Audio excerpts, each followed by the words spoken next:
Hello, everyone, and welcome to A Tale D20 Presents A Tale of Hearts and Home, a Trevor Project charity event. I am your host, Tale Weaver Omar, and I am joined by a star studded cast as we jump into the first stream of our event, Mask Heroes Academia, a mass TTRPG session based in the world of My Hero Academia. Tonight we have tons of superhero antics in store for you, including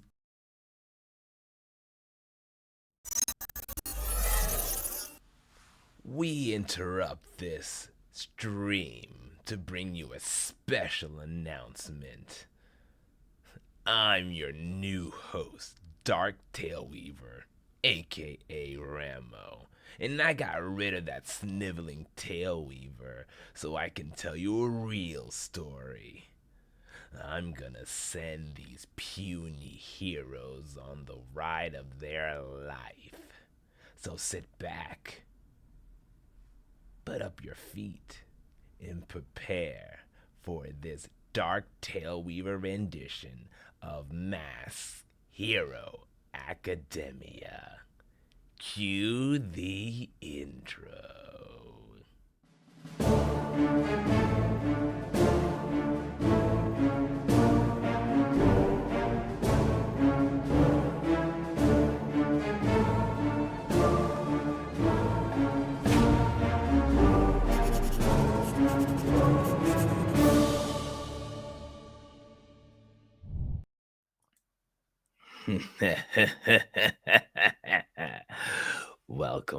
welcome, viewers, to a special rendition of A Tale D20s Presents A Tale of Hearts and Homes, a charity stream for the Trevor Project.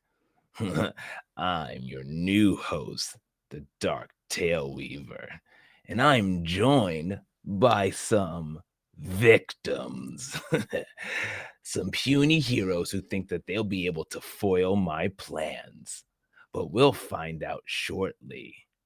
Before we get started, this stream, as I said before, is all in honor of the organization known as the Trevor Project. They go and help LGBTQIA plus youths who are out on the streets, who need homes, food, shelter, clothing, and everything else to support them. So, if you find it in your heart to donate some money, you can go ahead and click on the link in the chat, or you can hit the little button down by the subscribe button on Twitch, and you can donate to this worthy cause. I mean, I may be a bad guy, but I'm not a monster. But without further ado, why don't we go ahead and meet this cast of heroes? Let's start off with Travis. Hi, everybody. I'm Travis, sometimes known here as Zendark, your local resident enchanter. But today I'm playing Alexander Wesk, a 13, almost 14-year-old boy, and I'm your sorcerer invoker and giving you your Doctor Strange, Wanda Maximoff vibes today. I can't wait to see what webs we weave. And I can't wait to get you tangled in those webs. But let's move on to Jazzy. How's it going?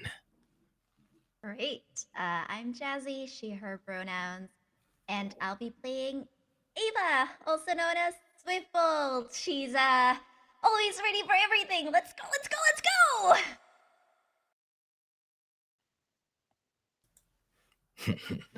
Love the attitude. Will be even better when I crush it. Good to have you on, Swiftbolt. Moving on. See, we have a familiar face to A Tale of D20s. Hello, Declan. Good evening. I am Declan, pronouns he, him. And yes, familiar face, but a new character, and hopefully not as sad or angry as the other one. I am playing Red Ghost, and Sure, it's all just a bit of a laugh anyway, this whole hero malarkey. It'll be grand. Sure, it'll be grand. And you kind of have to catch me if you want to get me, so bye. Don't worry. I'll catch you all right. You're not going anywhere. But last, but definitely not least, we have Zach. Hello again, Zach. Well, first of all, I'd like to urge any concerned citizens watching this to not be concerned. We will handle this, and I'd like to clarify. Iker is not a villain. I know that I may look a lot like a pile of radioactive slime, but I am in fact a hero. Looking forward to proving that to uh, everyone that's taken some time to observe this contest, and of course, our host with the most. You can try to prove you're a hero all you want, but we all have a little dark side in us, and I'm sure I'll be able to pull that out of you. But now that we've met our heroes, why don't we go over a little ground rules? This game, as I said, is mass based in the world of My Hero Academia. And of course, we have some lines and veils, some sections that we won't touch for the benefits of you, the viewer, and the players, and myself as the GM. First and foremost, the lines. As we have discussed with the players, we will not involve anything that has vomiting. Definitely no sexual assault. No killing of the PCs. Yeah, I guess. No underage drinking or substance abuse. And of course, we're not going to have all that common tropes of perverted humor you may see in certain shows. We're respectful here. We'll be a little touchy when it comes to excessive gore. Not much bugs crawling around, so nothing to worry about. And of course, there won't be any harms from animals. Like I said, I'm not a monster. I'm just a bad guy. Well, with that being said, why don't we go on and discuss the rules of Mask? Mask is a Powered by the Apocalypse TTRPG game, meaning you only need to use 2d6s. All of you have created your heroes, what is called playbooks, and you all have your own stats that you set up. Stats that will influence your roles, and they are danger. Danger is how dangerous you are. It's how you like to dive in and take on combatants. Also, how people see you. They may see you as someone who's a little edgy. Then there's Freak. Using Freak is how much different you are with your powers, how much you stand out, how exuberant you can be. Savior. Ugh. All the types who are the goody two-shoes that like to jump in and martyr themselves. So you'll be using this to roll if you want to. Save someone, become a martyr, be a shield, those types of things that you can do. And then there's Superior, where most of you heroes truly are deep inside. Think you're better than everyone else. Think you got some training, some lineage, something that puts you above the rest.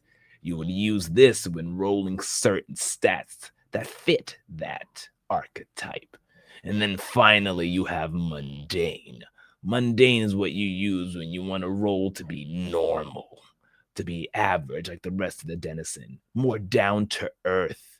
Maybe you're talking to someone, maybe you're trying to convince them, or maybe you're just trying to fit in. And you all have your own stats that you can adjust that fits these. Next, we have conditions. Your conditions, which I'll be inflicting on every single one of you, will augment and affect your rolls. These conditions are angry. You'll get a -2 when you do comfort in supporting someone, or you try to pierce the mask. More on that later. If you also have afraid, give you -2 when you want to engage directly. Then you have guilty and you feel bad. -2 to provoking someone or assessing the situation. You have hopeless, -2 to unleashing your powers. And finally, insecure. -2 when you want to defend or reject others' influence. Now, there's certain things you can do that we'll get on when we play to get rid of these conditions. But if they stack up too much, your character may not be able to continue. Boo hoo. And you'll have to sit out that. Now, going forward, you have your moves. These moves are your special abilities, things you can do outside of the normal moves that you have to help you defeat the villains that I have in store or other tasks that you wish to do. You all have your own, and you'll explain what they are in just a moment. But the basic ones that everyone has are directly engaging a threat. You want to jump in there, you want to take me on? Well, you have to roll with danger for that one. You can unleash your powers in a fantastic way. That you want to go ahead and roll with your freak. There's comfort and support. You want to help someone, you want to be that talking hand, that holding hand, that person to talk and calm the situation. Well, then you want to roll with mundane for that one. There's Pierce the Mask. You want to figure out who's behind that screen. You want to see if you can figure out that villain. Well, then you roll with mundane for that as well. And you can ask me a couple questions depending on the result of your roll. There's Defend. And you heroes know what that is. Just jumping in and defending everyone. Blocking that, but you'll probably have to take some damage in the process. Assessing the situation, using your mind, rolling with superior to see if you can figure out what's around you. You can provoke someone. I like that one. See if you can get them to do something that you want. Trick them. That you want to roll with superior. And then finally, take a powerful blow. Sometimes you get hit and you have to roll with the punches, but they do affect you. When you take a powerful blow, I'll have you roll with your conditions. But if you get too high in this case, ooh, you may not be able to survive that fight. With that being said, those are the basic mechanics. There are some things such as team mechanics and team skills, but when we get to that during the game, we'll go over it. So, with everything else being said, why don't we create some influence? Influence is connections you have with the other players. We'll build a little bit of our backstories and give it out according to our character sheets. So I'm going to start back off with this time, Jazzy. Why don't we go over your character's influence and who you wish to give them to?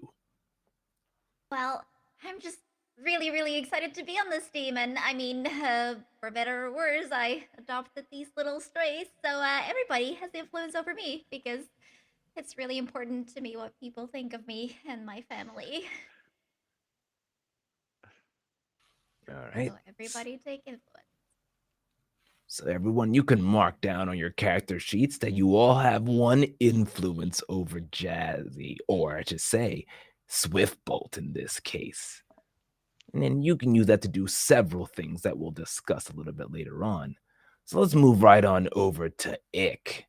Zach, what are your influences? Okay. My influence is I try not to care what other people think, but even I can't shut everyone out, and I have to give influence to one teammate. Uh, I feel like I'm interested in seeing what's going on between me and Red Ghost, so I'm going to give influence to Red Ghost. Because you may be trying to play someone that's less angry and sad, but angry and sad is kind of what I'm going for with this character. So I feel like we've got some interesting things going on there.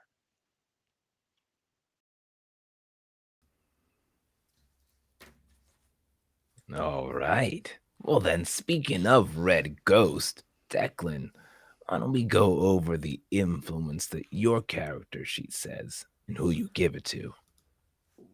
Well, I just I just think everybody is so cool. And I mean, like Swiftbolt. I mean, your family. Wow, like just and like Invoker. Like nobody spits rhymes like you, dude. And Ick. Oh, class. Everybody has influence over me. Excellent. All right, so all of you can mark down that you have influence one over Red Ghost. And finally, why don't we go to the invoker himself, Alexander Wesk? What are your influences? So, Alexander Wesk, everyone calls him Alex. Um, he has a happy facade and tries to be a people pleaser. And he's so glad that, he's good and people notice him and like him, especially, you know, Ava. She's so nice. And Eric, I'm really excited. I got to take pictures of his graffiti, his tags out a few times. And Ick, I know that we'll have fun.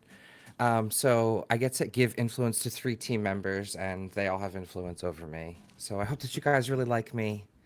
I'm glad that you don't look at me as just like a font of power and just a freak. All right, so go ahead and mark down everyone you have influence over invoker as well. So, now that we went over our influence, we're gonna do one more thing before we hop right into the game. Let's discuss how you all know each other.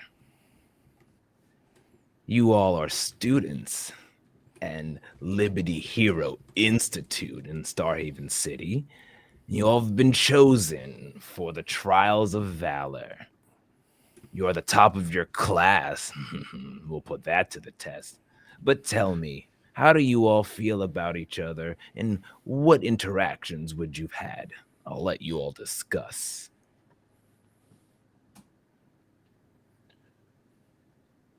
Uh, Well, it says that one of you knew me before I changed. I had an interaction with a slime villain that captured me, and during that hostage situation, my water quirk sort of changed to mimic theirs. I think it's Sludge Explosion. It was the one from the first couple episodes. Um, so who knew me back when I was, a kid with a flashy water quirk looking to become the next big hero before everything went sideways and people were like, ugh, we don't really know if you're good for the public image anymore. How old is Ick? Um, Generically high school. I don't have a specific age in mind. Let me rephrase that question. Ava is a little bit older in our group spectrum. I'm leaning a little bit younger, and Eric is sort of in the middle. Where are Uh, you in that spectrum? in the middle.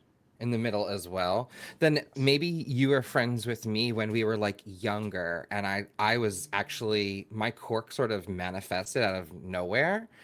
And maybe I was mundane, and then you were like my friend, and like we thought that you were gonna be like this cool water awesome person, and I was like your human cheerleader.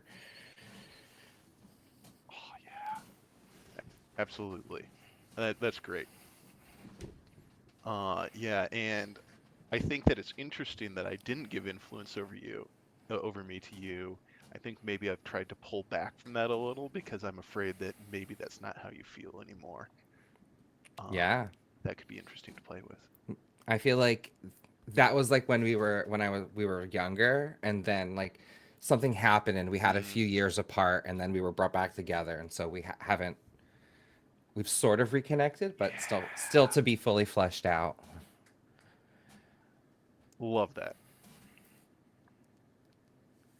Um, So I think some of my are we doing is this the relationships we're doing now too? Yes. Okay.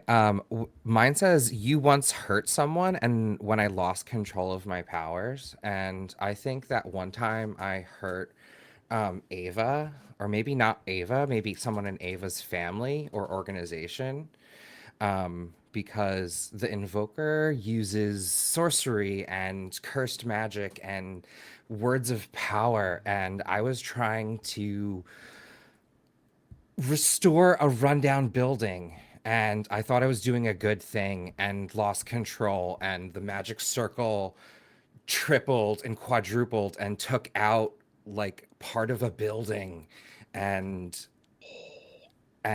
like like was supposed to transform this place into back into its state of beauty, and instead I just like caused more ruin. Yeah, I think it makes totally sense that that was Ava because like rebuilding a building in like 10 minutes after a villain fight is like absolutely the kind of shenanigans that the Swiftbolt family does. So maybe I was like in the building, like speed rebuilding it, and because it was like so fast, you didn't see me, and it just blew Yeah, up, and I was in there. Lucky thing I have regeneration. I walked away. I think that's something that like you used to try and cheer me up, but it still like hangs over me. I haven't like let that go. Oh yeah, Ava would totally be like, "No, big deal, it's totally fine," but maybe a little bit too much. So you're like, "Oh, okay." I think for Eric, part of it is his relationships. He thinks a member of the team is particularly awesome, and he spends a lot of time hanging out with them. And I think he like as much as he likes Alexander and Ava, he just thinks Ick is class. Like he absolutely just thinks Ick in all his state and that ever shifting sort of like mess is just the coolest thing he's ever seen, and it kind of reminds him of like living art. So he does get take every chance to kind of hang out with him. Um, and the other connection I have then is there is a member, there's somebody else that I have to kind of prove myself to in order to kind of see myself as a hero. And while it might not necessarily be Ava Swiftbolt, it's definitely the Swiftbolts. And if I can just use Ava as a proxy to get to that, I think that might be if they see me, then I'm doing what I'm supposed to do, I think. That makes sense. Um, So I once got caught doing something that shames your legacy, and I think it would be very funny if that is Red Ghost, who's like trying so hard to prove himself, and then you just like totally whiffed it. I'm thinking because you do like a lot of graffiti and stuff, like maybe you like tried to get Ava to see like, oh, it's art, it's this and this, um, and maybe like she tried, and people were like caught, like a bad angle from it, and like, oh, look at this teenager defacing public property, and that's like the opposite of her family, so they were just like completely mortified, had to donate a bunch to like this whole damage control thing. I think Ava had fun, but also definitely is very cautious now. um And my other one is you trust X and told them an important secret of your legacy. Um, I think that might be it. Oh, Do you think? So we can either do what we discussed in chat, and then I told you that, or I have another secret that I could have told you. uh, I will leave that up to you on which one you think is going to be juicier and funner to have in the past, or which you want to try to get to in the stream. But with Rissa, we might not make it. Yeah. That's a good question. Uh,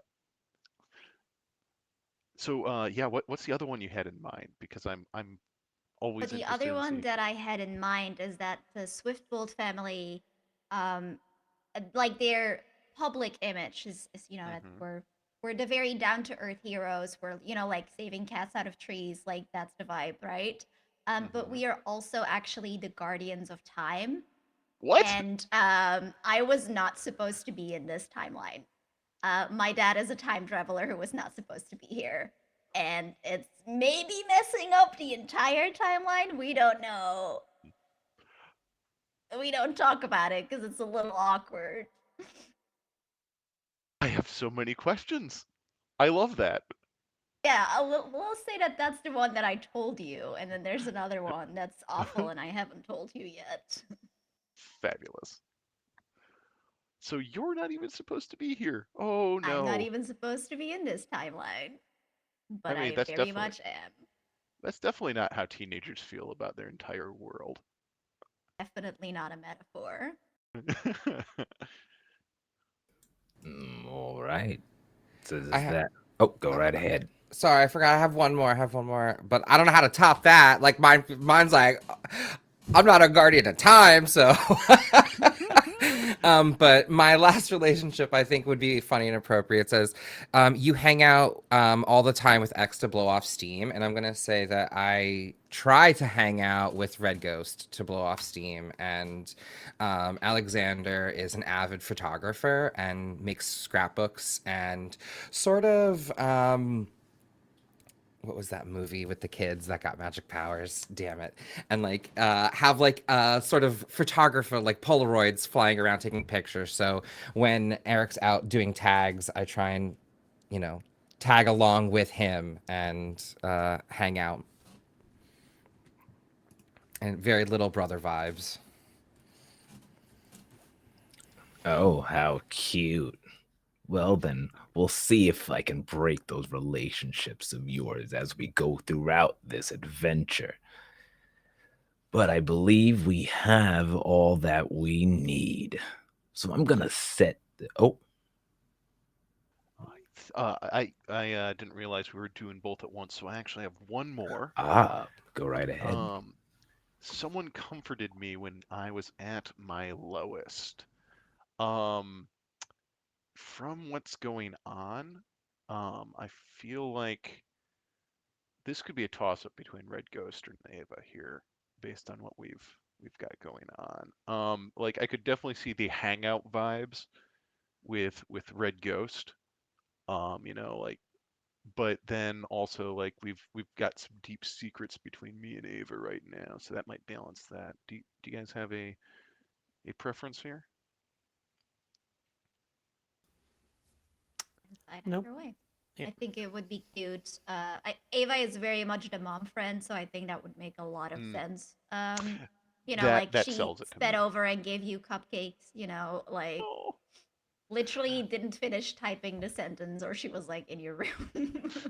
Yeah, I think it was definitely one of those things where I was like, yeah, uh, one of the hero agencies that I applied to turned me down, and it's the third one this week, and just everything sucks, and then boom, cupcakes. Boom, cupcakes. All right. Now, anyone else have any other relationships that they like to get off their chest? Okay. So, why don't we get started and I'll set the scene to see what happens to you pint sized heroes. So, you all begin to stretch and bend left and right as a crowd roars from outside. Inside of your little corridor, you can see there's a humongous metal gate waiting to be opened. On the outside, we flip the manga page, and now we see that there are crowds filling the stands with huge screens floating around showcasing this. There is a gentleman wearing what looks to be a clown-like outfit, a Harley Quinn. He stands on top of a circular platform that floats and flies around with very jubilant and flamboyant makeup. The microphone gets pulled to his face as he begins to greet the audience who cheers. Welcome, welcome, heroes, citizens, and viewers around the world. We are here at Liberty High, where we will hold the yearly inter-high competition of the Trials of Valor. 4 high schools will be pitted against each other in an decathlon of search and rescue, obstacle course, and villain apprehension.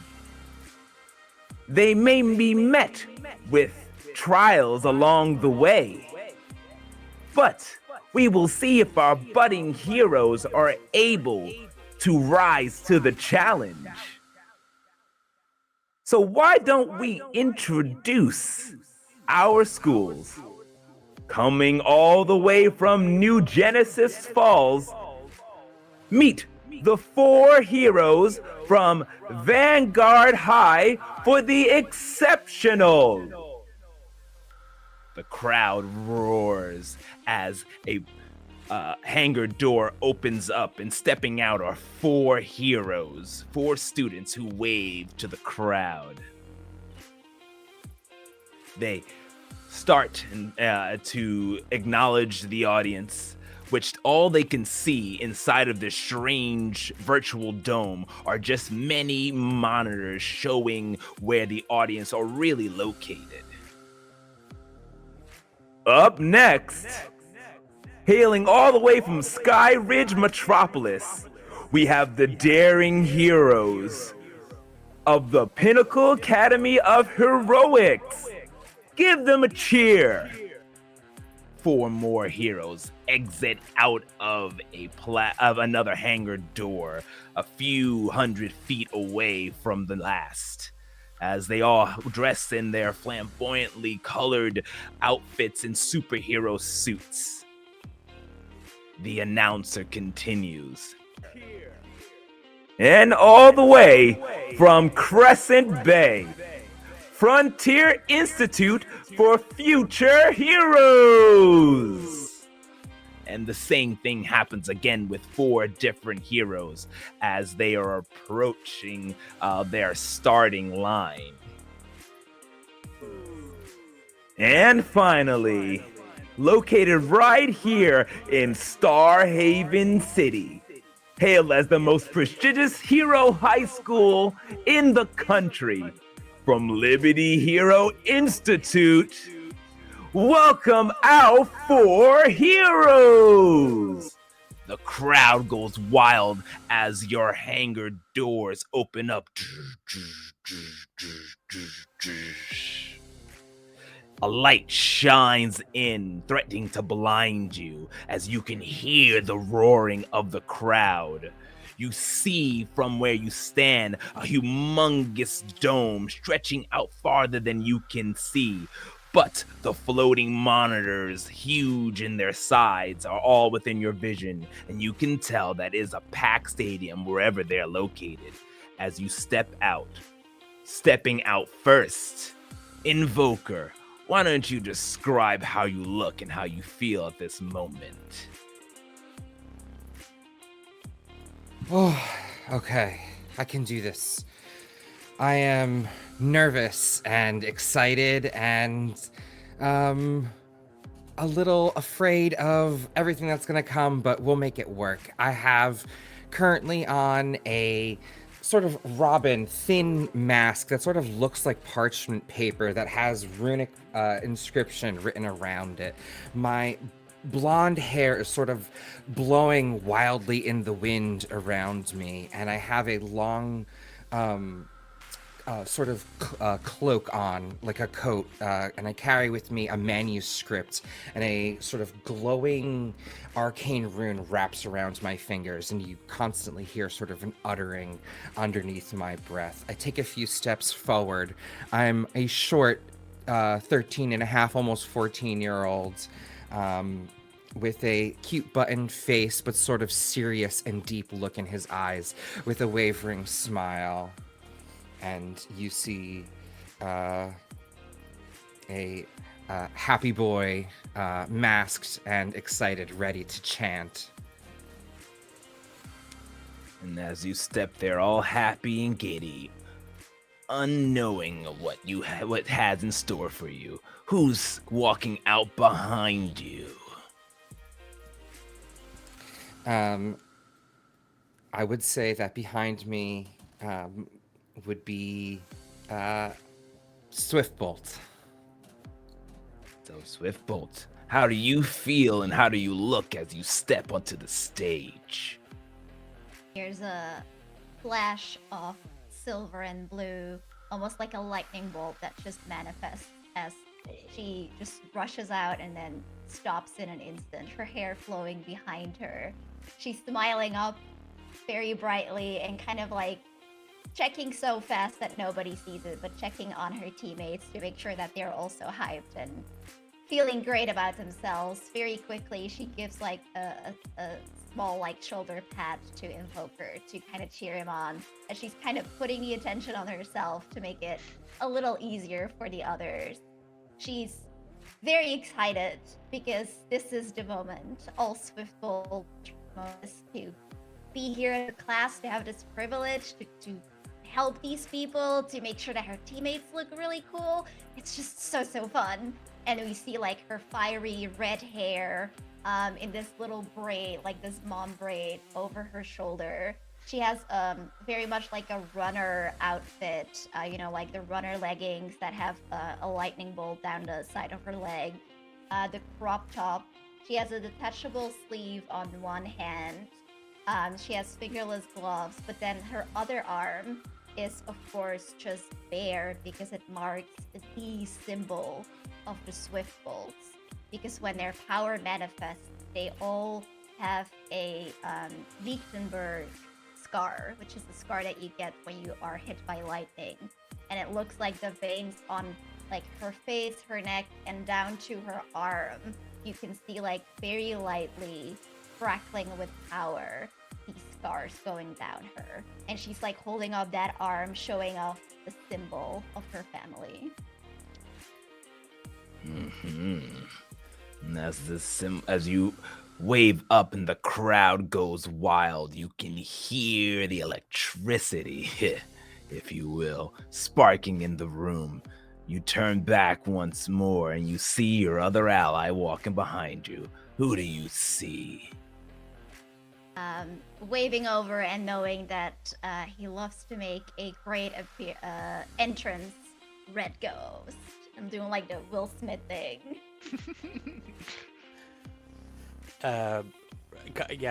Seeing it's his cue from Swiftbolt, kind of plunging his hand into his pocket and just giving Ick kind of like a big, kind of a huge kind of like teethy grin and a thumbs up. He spray paints a lot just at the the entrance or the exit of the hangar, like a line of like kind of the starting, and he kind of gets into that runner position the same way that Swiftbolt would have kind of bucked out of there. And he goes to run and he just kind of like kicks the empty spray can out, and he falls through the ground, and then he runs, and he's gonna pop up right behind Invoker as well, and it is that thing of like kind of putting the hand on his head and just kind of giving his hair like kind of a ruffle. Red Ghost is wearing a very long, heavy black coat with quite a deep hood on it. It has a load of red splotches on it that are it's paint, but like it looks quite villainous. It looks like it could be blood, but it is just spray paint. It's just a load of spray paint. His whole body is covered in cloth. His hands, everything about him, and there are all these blotches of like red kind of mist and red kind of paint and splotches all over him. He wears a full cybernetic kind of mesh mask to kind of cover his face as well. He can see out of it perfectly, but pulling kind of the hood back and just kind of looking kind of directly at Swiftbolt, he kind of grins from behind the mask, and the whole face just kind of lights up as well. But it is that sort of like emoji, kind of like smiling kind of face, and he kind of just shoves his hands into his pockets and just kind of like half. I mean, he's excited to be here, but he's playing it cool and aloof. He just plunges his hands into his pockets and just kind of like bounces off of one hip a little bit now. All right. And as Red Ghost comes running out, turning back, we see the last entry in this group of heroes. Iker himself. Describe how you look and how you feel stepping on the stage.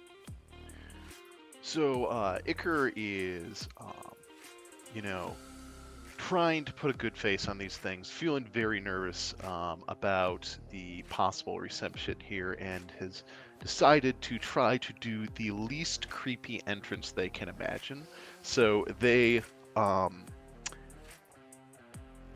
they're wearing sort of a yellow hazmat suit, and you just see like a blob hit the ground, bounce once, and then form on the left-hand side of the team, sort of completing the wing formation that we've got going on here.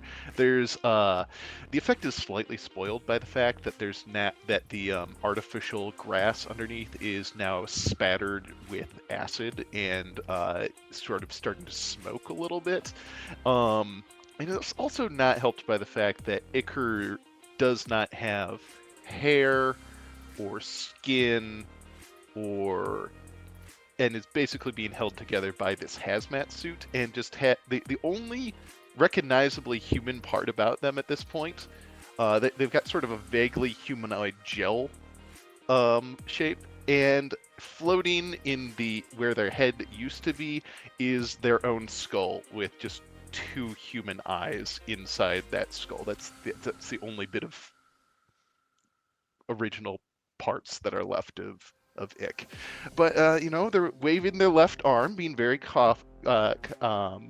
aware of where that arm is. Team's over on the right, so they're waving left so that any acid spatter doesn't hit anything important. And if you've ever seen like the Adventures of Billy and Mandy with the Grim Reaper, yeah, he tries to do the skull grin thing. It's dubiously successful. Just happy to be here. Or trying to be. This is a good chance to prove myself. And as each one of you heroes enter, we get a zoom in shot with your stats, your blood type, your favorite food, such as Iker, the hazmat hero, blood type X. As we introduce and get a stats of each and every one of you. It does the same as you look over and can see hundreds of feet away the other schools that all seem to be looking at you. The prodigious high school of Liberty Institute of Heroes. It zooms in on them. Cold Fusion, the ice hero, and go on each and every single one. But with you are standing there and you can hear the speakers of the crowd roaring, the announcer continues his discussion of the event. Here at the Trials of Valor, our heroes will be ready to show exactly what they're made of. We start off first with the obstacle course.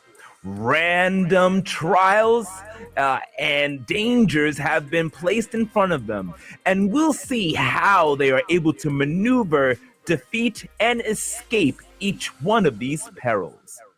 Followed by the search and rescue.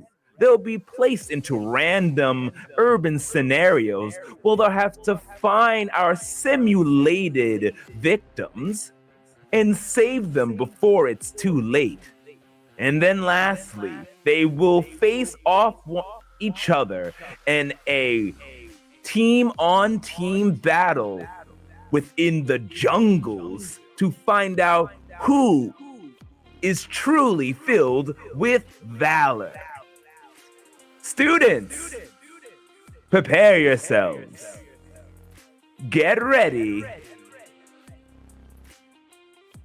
And begin! Plus Ultra!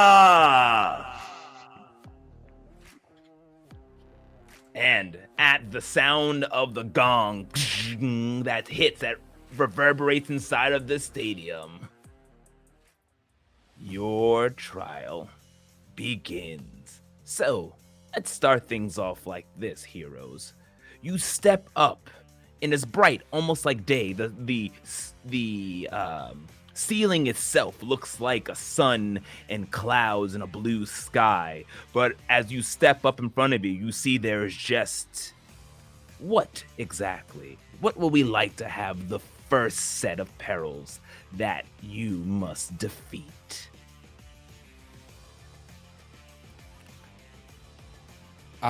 I think a stereotypical Shark Tank with like mechanical sharks jumping, flaming rings, and like checkpoints we have to get through with various, and then the swinging traps too, something like that. Like I think like a very stereotypical obstacle course for the first phase. All right. Does that work for all of you? Yep.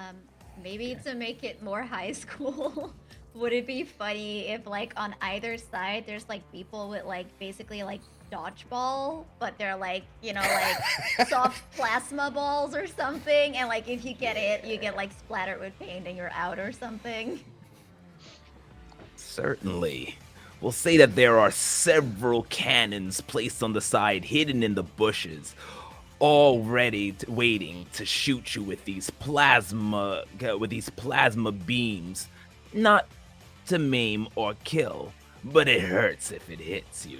As you step up, and immediately the traps activate, clamping metallic teeth, and the balls flashing back and forth as you see the other heroes just disappear in their own section, running in, glowing with their powers as they go.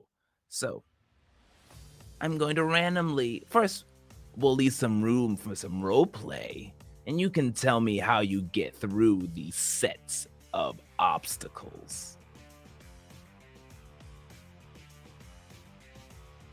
Oh man, so I feel like, you know, Ick's definitely going to be looking for platforms to jump to and make use of their shape shifting to, like, when something's coming at them, they'll like either like split in half or like just drop flat into a puddle with just their, you know, the little skull bubble on top of the puddle. So they're going for more of an evasive approach as they're going across. Okay. Ava kind of turns around and says, "Okay, team. Invoker, shield us. Icker, you make sure that when there's no place for us to stand, you make a place for us to stand, okay? And Red Ghost, do what you do best. Scout. If anything comes even close, I'll whisk you out of the way." Everyone took their acid-resistant goop for their feet, right? Because We otherwise, always have that on. Don't Good. worry, I'm on it. We do this as a team. That's our best way to win. Team, yay! Yay! And she goes like in for a high five and then like realizes it and just like misses you. Yay! Okay. And, Red Ghost, how do you plan on using your abilities to get through this? I mean, Red Ghost has the cheat codes, so he's going to run ahead, and like that, he is going to be shouting back to the others, like, "No, there's a cannon in that bush. You can't go to that. He's don't trust that platform." Like he's literally just phasing. He's going to use again like Ick in that evading stuff, but to get ahead to go like, no, don't go down that path, go down this one, or there's too many people this way, it's getting blocked up. So he's gonna scout ahead and report back. Okay. You don't even need to report back because as Swiftbolt instructed us to act as a team, you see the Invoker start whispering and chanting under his breath, seeing Red Ghost take point, and you start to hear. You've all heard his voice before, but when he starts to chant, it gets deeper and reverberates, and you hear it in your mind's eye, but I'll narrate it for our viewers. And he chants out, "In the liminal spaces where reality wavers, an unseen pathway awaits revelation." And you see like reality starts to like wobble, like a mirage appears, and this sort of translucent pathway appears sort of between the platforms. And I start running. I conjure ethereal trails, unveiling the passage through the void for realms of art with my limitless potential, paths materialize beneath my feet, and I'm like creating the space for us to like run and chanting and creating like materializing out of nowhere. But it's sort of like Mario blocks. They disappear as as I'm not maintaining them. So I'm gesturing for like the group to keep with us as I follow Red Ghost. Ah, interesting. So, why don't we do it like this? All of you who are using your powers, which sounds like it's everyone but Red Ghost, why don't you give me an unleash your power? And then Red Ghost, oh, yes. I was going to say, could I argue for defend actually? Because I think that Ava is just like, she could basically like go through this so fast that nothing has a chance of hurting her, and she can run over water because she just goes that fast. But she's going to stay back, and then whenever she sees something going wrong, she's going to like whisk them away or like change the platform just to like make sure that her teammates aren't getting hurt. I like that. All right, yeah, you can roll me a defend. And if you want to use something else, go right ahead. But for Iker and Invoker, go ahead and roll me and unleash your powers. And it sounds like you're assessing the situation, Red Ghost. So why don't you go ahead and roll me one of those? Now, I have a beacon move that says I'm straight up creeping when I scope out a person or a place. So technically, I mean, is this one of my moves? That would fit, yeah. Okay. Also, when I charge up my powers, I get to roll with my conditions, and then I get special burns that let me do additional things. So would my initial incantation count as charging up? I'll allow it. Okay.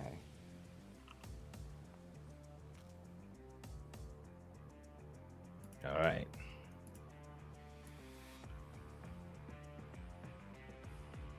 Those were test rolls. Looks like we got a 5 from the Red Ghost. Also a 5 from the Invoker. Ooh, but we have Iker who rolled a 12. Very nice. And that defend roll, if you don't mind, Swiftbolt. I rolled physical dice, but I'll roll on the. Oh no, please tell me what it is, and that's fine. It was a 10 total. A 10. Okay. So we'll resolve it in the order that you roll, starting off with Red Ghost. Now, if you don't mind, why don't you read your straight up creepin'?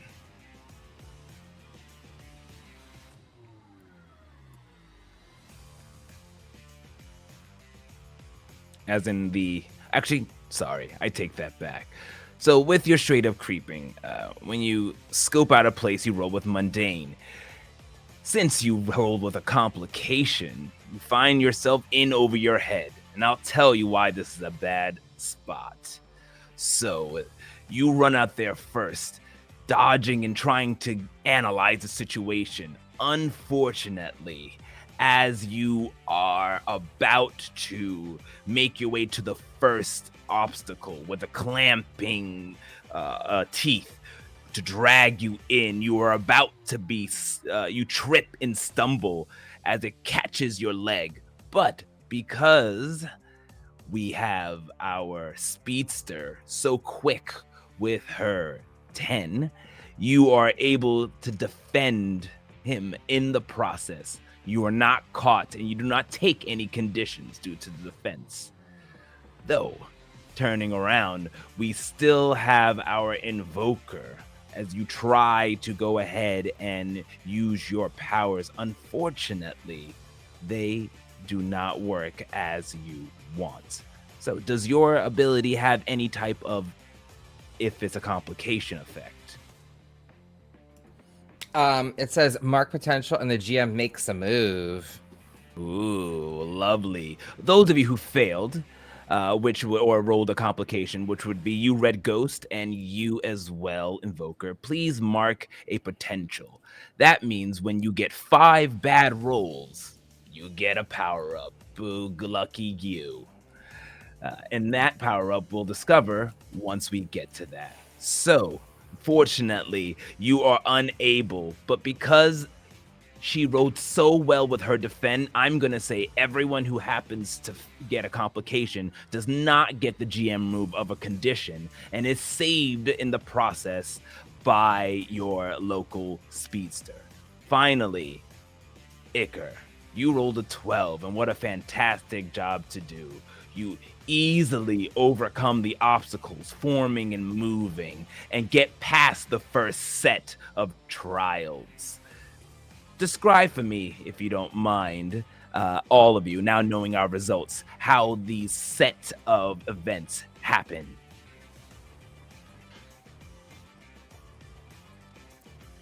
I think I'd like to sort of keep in mind what Swiftbolt asked me to do, and when I see someone, probably Red Ghost or Invoker, about to get clobbered by an energy ball or a swinging blade, that I think, maybe I provided a alternate stepping point for them so that they can get past. I think I form like a green goo acid slime bridge between a couple of the established points, and like swing under you guys as you're about to step on one of the other ones, and just sort of pull you out of the way, and So yeah, I think I do that for Invoker. I got you, Yeah. man. I think Red Ghost, it's I think he completely misjudged the distance in the first platform. And it's that sort of like overly cocky, I got this. We did this yesterday. And he jumps, and it's that thing of immediately, like, and I think it's that thing of he jumps and he goes to turn and kind of like give everybody like the finger guns of like, we got this. And you do see that sort of smugness, and then there's just, again, there's that like, oh god, and a complete panic on that digital face. And then there's just that like teardrop kind of like, oh, I'm in danger, as kind of maybe Swiftbolt kind of just and kind of plows straight into him, kind of grabbing him onto the next platform, I think.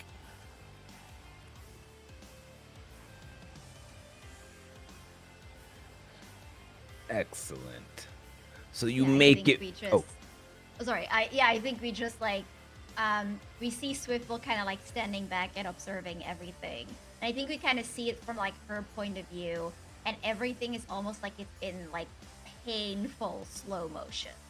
Like it's stop motion, not like when it's filmed, but when you're making it kind of slow, right? And she's just like observing everything. We see like a bird in flight, just like so slow, and then we see her just like the lightning, the scar like crackles as her quirk activates, and she just whoosh, and you just like everyone just hears like great job, like in the Doppler effect, as she like carries up Red Ghost to make sure that he doesn't fall and puts him on a different platform, and then like goes to pat Invoker on the back. And because of a 10 plus on defend, I also get to Well, I mean, like on any successful defense, I get to either put a team in the pool, or I get to take influence over someone that I saved. And I think I'll take influence over Red Ghost, as I like save you, and you kind of like I put you on the next one, and I do like the finger guns back, and just give you like this bright smile as I run off. Finger guns is the best. As she's like doing and saving Red Ghost, and you were saying that Iker sort of grabbed Invoker too. I sort of in this moment that you like saved me. You heard me sort of stutter and heard me say like under my breath, like, what am I saying? I don't even know what I'm doing. I don't know why this power came to me. Should I use it? Am I a magical born from the fabric of dreams? Do the revelations and like you see him stuttering and he's losing his words, and sort of Doctor Strange style, you see like magic rings appear around both his wrists, and normally when he's been more confident or powerful, you've seen a third, and so these are, I've only got 2 burn to use like 2 ability because I failed, and so I'm also marking 3 conditions with this because it was a failure. So you see in this moment him stuttering, him uttering nonsense. The platforms that he was creating seem to just fall from under his feet. Like he is also guilty and worried that he's going to cause us to fail. And you see that he's like angry with himself too. Come on, Alex. You got this. But you do make it past the trials, hopping over, dodging through the dodgeballs of doom, of plasma doom, past the pits of robotic shark tanks that threaten to pull you in with his teeth as you all majestically, some of you better than others, land on the other side, the crowd going wild as the cheers shoot and extend around the entire stadium. You see the cameras floating around you for a moment and pushing back out to the ceiling where the announcer continues describing the scenes for each and every one of the heroes. What a close call by our hometown heroes. Oh, but the Vanguard seem to be stuck in a little uh-oh. It looks like they've been disqualified. They have failed to make it past the first obstacle, leaving just 3 schools left. Let's see how they do in the next challenge. And you find yourself with just a moment of respite.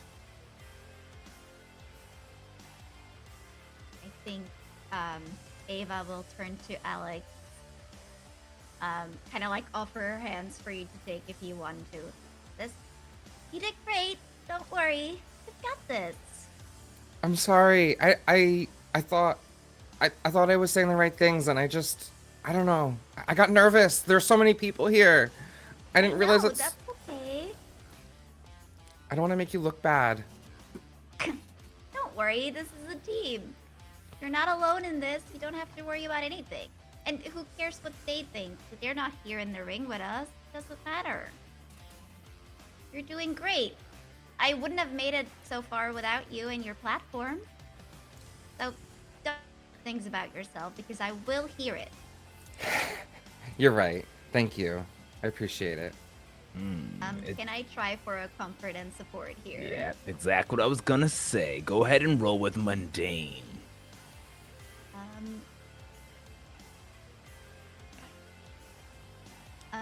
So that would be a +1 for the influence, but it doesn't matter because it's a 12. Wow. You really know how to comfort them, don't you? You go ahead and they hear you. They can mark a potential, clear a condition, or shift labels if they open up to you. You can also add a team to the pool or clear a condition yourself, Swiftbolt. So what are you doing, Invoker? I will clear my insecure feeling. Those words felt genuine, and you're right, I am part of the team, so I'm feeling a little bit more confident, and I'm angry with myself and a little guilty, but I'll get over it, and we're gonna win.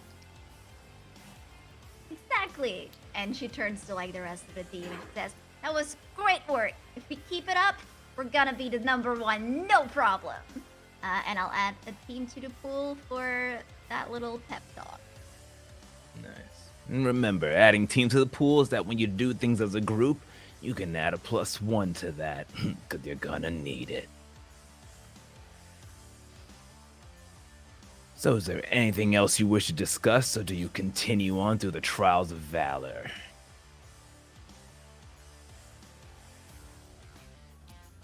Come on, let's keep going. Unless you guys saw something. Was there anything crazy? Anything that we might have noticed of the other heroes? I think we're gonna have to fight them later. I'm definitely curious about how Liberty High is doing. Well, you guys are Liberty High. Oh, whoops. We're doing great. Yeah! For now. But if you wish to know how any of the other schools are doing, well, I know that the Vanguard has been removed completely. But there's still the Pinnacle Academy of Heroics and the Frontier Institute for Future Heroes. If you want to figure that out, maybe you can see before they disappear deeper into the trial. Why don't you get me and assess the situation and roll with Superior? Oh no. The consequences of my actions. Alright, let's see how that turns out. Alright, so yeah, I'm trying to see if there's any kind of basically what they're doing and if there's any way that we can sort of take advantage of that. So let's see how this goes. Okay, so I get to ask one question here. What here is the biggest threat when it comes to the other two schools left in this competition with us? Fair question. Well, I would say as you look on over, squint your eyes and peer across the field and see the other section of the stadium. There you catch eyes of the Frontier Institute for Future Heroes at Crescent Bay. Those are the more dangerous students. They don't have much rules and will do whatever it takes to win. And that one gentleman in the front, wearing an ice blue face and a hoodie that looks like he should be in a Swiss Alps skiing somewhere with a gun in his hand, is Cold Fusion.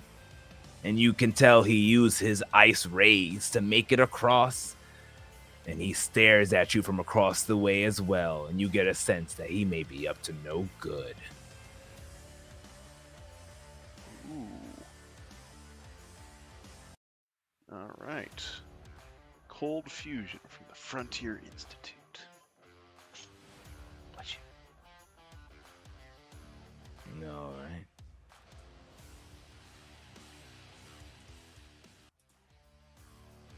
So yeah, I think that Ick's going to be like, "Oh, watch out for Cold Fusion's ice gun. It seems like he's giving it all that he's got here, and that could be a little dangerous to us. Can't let him get ahead of us. Let's go." I hate ice powers. You hate ice powers? Yeah, slippery ground. Oh. Not the best thing for me. Okay. We'll have to see if we can get someone to get some pop-out ice skates for you at the bottom of your shoes one of these days. Or perhaps cleats? pretty useful though in the summer, you know, with the free ice. Yes. Never mind. And he's just gonna. No. So at this point, the pathway continues and you find yourself stepping into an urban area. There are buildings, though they look damaged, bruised, as if some type of war had transpired here. You can hear explosions in the distance and can feel the ground shaking from tremors. You think you can hear the cries of people in danger as you realize you've entered the next section, search and rescue. You know that it is your job to assess the situation, find any victims or people in distress, and save them while keeping yourself protected. As you step onto this new battlefield and search around, what do you guys want to do? What happens as you enter this search and rescue phase?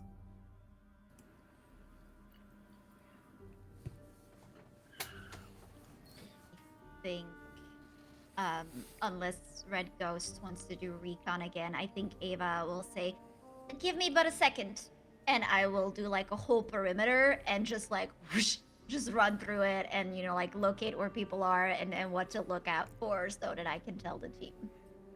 Okay. I'll let you, well, whatever you wish to do, but either unleash your powers or use one of your moves that could do this, or just assess the situation as you scan. Yeah, I will.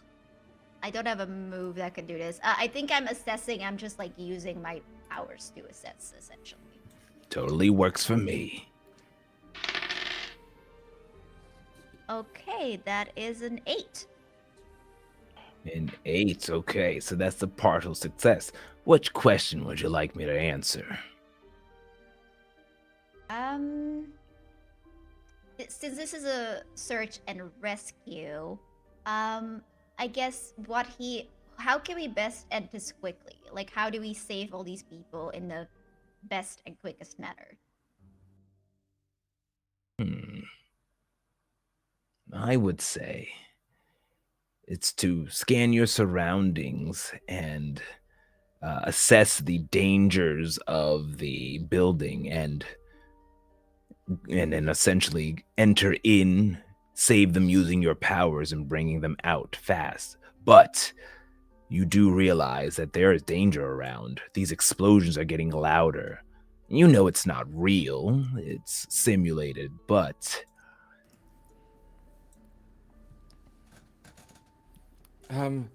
If you guys can find them and put a rune on the people, I can summon them here. It takes me a moment, but I know that I can. But I don't know where they are. If you find them and put a rune on them, I can use that to channel. and I would say Yeah. you get a good idea of the location where several of these people in distress are located, Swiftbolt. Perhaps, like, if people are trapped, you can, bar the space so that way the Red Ghost and Swiftbolt can get to the people and mark them. Any plan that involves me not touching unprotected civilians sounds like a good one to me. Well, we probably need someone to keep an eye on for those explosions as well. I don't know what's causing them, but they can't hurt these people. Right. Red Ghost, you're with me? And he just gives a salute back, and he takes out a Sharpie from his pocket. I assume any rune invoker. I will quickly draw a symbol that's easy for them to like scribble around. Yeah, this rune on or around the person would be sufficient. Yeah, he's gonna like just kind of, as you're doing, he's now drawing it onto the palm of his hand. There's also a bit of gum there as well that he kind of like just pulls off. All right, go scatter. And then I'd like to use my overcharge flare ability for this, so that way we can end this quickly. I felt guilty and ashamed, and I will not let this team down, so I'm going all out. And my overcharge ability says you channel the full capacity of your incredible powers to overcome any obstacle, reshape your environment, or extend your senses. Spend your burn, which is both of my 2 points I just got, to get a +10 to unleash my power. And so, do you want me to narrate? Oh, please. So in this moment, as you guys start to leave, you see a very familiar reverberation, sort of. If you've seen Naruto, like Neji style, like the green space, a magic circle elaborates outside Alexander, and the runes start to encircle and write themselves around him, and the like space becomes filled with this like almost electric energy, and I start chanting, by the cosmic resonance that binds us all and through the echoes of shared existence, I stand as the catalyst between realms, and another layer of circles appear. In the interweaving of threads of fate and connection, I invoke the power summoned by kindred spirits. Hear my call, O souls entwined with destiny. I draw upon this mystical currents that unite us. And then with that, sort of a tapestry starts to waver, and sort of curtain, like golden curtains, sort of like illuminate, like as if they're creating a doorway, a space. Emerge and gather for this conjuration. I bind us that transcends. Ethereal beckons you forth. Come, my fellow wanderers, answer my call. Let our shared destinies intertwine in this dance of summoning. Come to me. And these golden curtains open, and wherever these like runes have been placed, they start to alight and glow, and like doorways will appear next to these people, and they can sort of step forward. And as I stand there, I'm just sort of like chanting and like waving my hands, creating this like magical circle and magical space as these doorways appear around us, or around me. Beautiful. As you go ahead and recite the incantation, the glow appears around you. You wait with bated breath for the arrival of the civilians. As how do each of you use your abilities to enter this war zone and save the civilians that Swiftbolt has designated?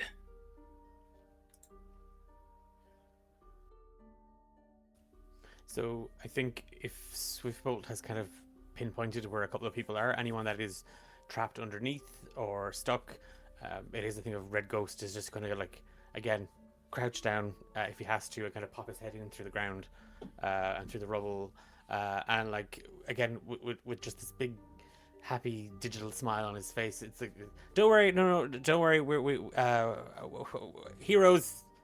Here, and he's just the face, and he kind of like pops off the top of the sharpie, and I'm just gonna need your hand for 1 quick second, miss.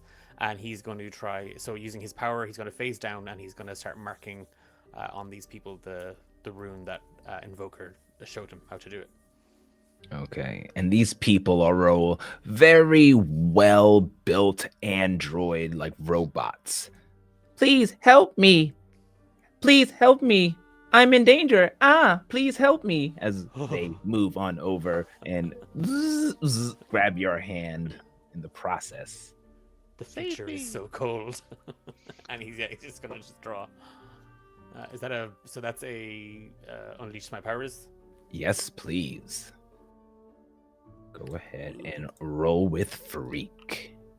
Ugh. Ooh. So that, unfortunately, is a complication with your 4. So go ahead and mark a potential. Looks like you're racking them up there. And now I get to make a move.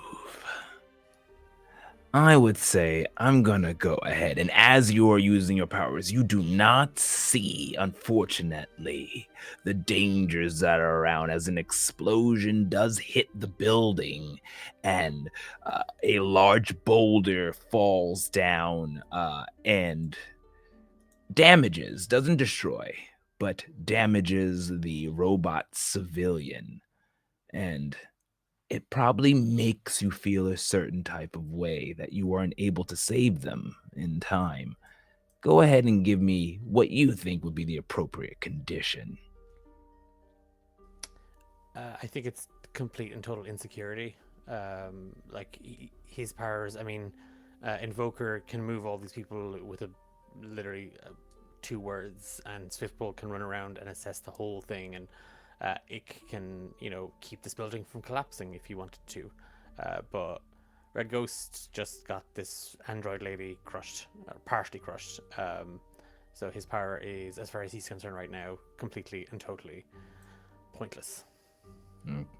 Ceremony, ceremony. As the robot moves closer, you see that there is a display on its face, and you see minus 10 points. Beep, boop. As it is pulled in, and Alex, through your portal, you arrives one new victim, or civilian, though damaged in the process. Oopsies. We'll take care of you. You're fine. You're fine. Just keep coming. You as it moves off away from you. Swiftbolt, how do you use your what do you wish to do to save your civilian? Yeah, as we said, I think she's just running really fast, and we see again like time slow down as she's going to try and get that rune, like get them to safety first, then put on the rune, and then see what happens. Got it. But I think as she's doing that, she's looking, like you can see that she's always looking at everything. Like she's always just aware of all the danger, and she probably like sees Red Ghost from the corner of her eye and does like a double take where she almost wants to go help him, but then like it's too late, and we just see that she's always worried about everyone. Okay. Well, then, we'll say this happens. As you're going up to your building, the explosions get louder and louder, to the point when you're running up. In that brief moment where time slows down, you can see that there is a sort of landmine, or at least a set of them, that goes off as you're reaching up. How would you like to defend yourself against this obstacle, as you can tell that if you keep going in the way you are now, you may take a powerful blow? Okay.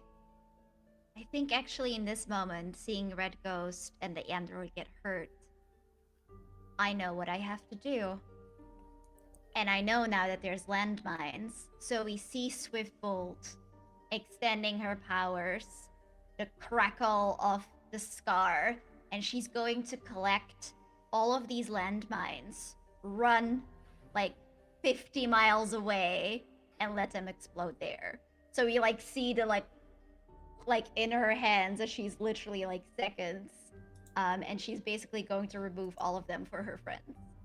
Oh, I will. Well, she will try to do that. I like that. Let's see what happens, Swiftbolt. I will allow it to unleash your powers or directly engage a threat, since you are aware of this threat. It's up to you. Let me see. So I have a move called. Where is it? Fighting the good fight. When I pull my punches while directly engaging a threat, I can roll Savior instead of Danger. If I do, I cannot choose to impress, surprise, or frighten my foe. Do you think that is applicable in this situation, as I'm like sort of like trying to sacrifice myself while also engaging this threat? Yeah, I think so, because it's dangerous. It can explode in your hands before you even reach your destination. Yeah, so in that case, I'll roll plus Savior. Do I get my +1 from my assess? Because Yes. I knew that this was the quickest way. Yeah, yes, I think so. I think that's how it works. Let's see. Wow, you're on fire. so a 12 plus on directly engage. I'll pick two. Um, yeah, I'm creating. I guess taking something from them is the most honest option here, in that I'm taking the landmines, I'm taking the danger. Um, and I'll resist or avoid their blows. I think I can make it. Sure. So that you're a success. So describe how you use your speed and maybe a climactic you toss away as it explodes and you avoid the blowing the bombs that have been placed there. Yeah, we see like as the android gets hurt, we see Swiftbull kind of like do that double take, and we see her face get like set in this serious, determined face as she just quickly veers away and she's picking up these landmines one by one and running far away from all the other people and just like putting them all together there in like this giant heap of landmines. And then the very last one, and we see like each manga page, we see like the explosion just like very slowly. Like it's literally exploding in her hand, and she's doing this in the fraction, like in nanoseconds, in the gutters almost between the panels. And then we see the last one as she's like skidding to like veer away, and she's throwing it, and then we just using her momentum to kind of like end at the team, and there's like an explosion behind her that like the worst of it she outran, but there's just like that little bit of force field as she's just like launched towards her team, and there's like a cool skid in the ground to come to a stop. Love it. You do that using your fast speed movements, get rid of all the trouble and the bombs that have been placed underneath the landmines before flying up, or to say running up, and easily able to give your marker, draw the symbol on for this robot that does not take any damage due to the success of you getting rid of all the landmines. And you can successfully bring this robot, gentlemen, towards the portal that the invoker has created. And you see +10 appear on its LCD screen face. And lastly, we have Ikor. You are also on the field, and it's getting dangerous. How do you use your powers or abilities to save the citizen that you have noticed, according to the news from Swiftbolt? So, I think Ick is going to use one of his support items here. He's got sort of a air gun mounted on their suit, and they're going to so they bound up to the second story of a building where there's this robot doing its best I'm a civilian, save me impression, and rather than risk touching it directly, I'm going to load a sort of Play-Doh sort of round into this air gun with the rune note inside of it, and I'm going to fire this at the robot. So and that'd be like, we got one for you, incoming.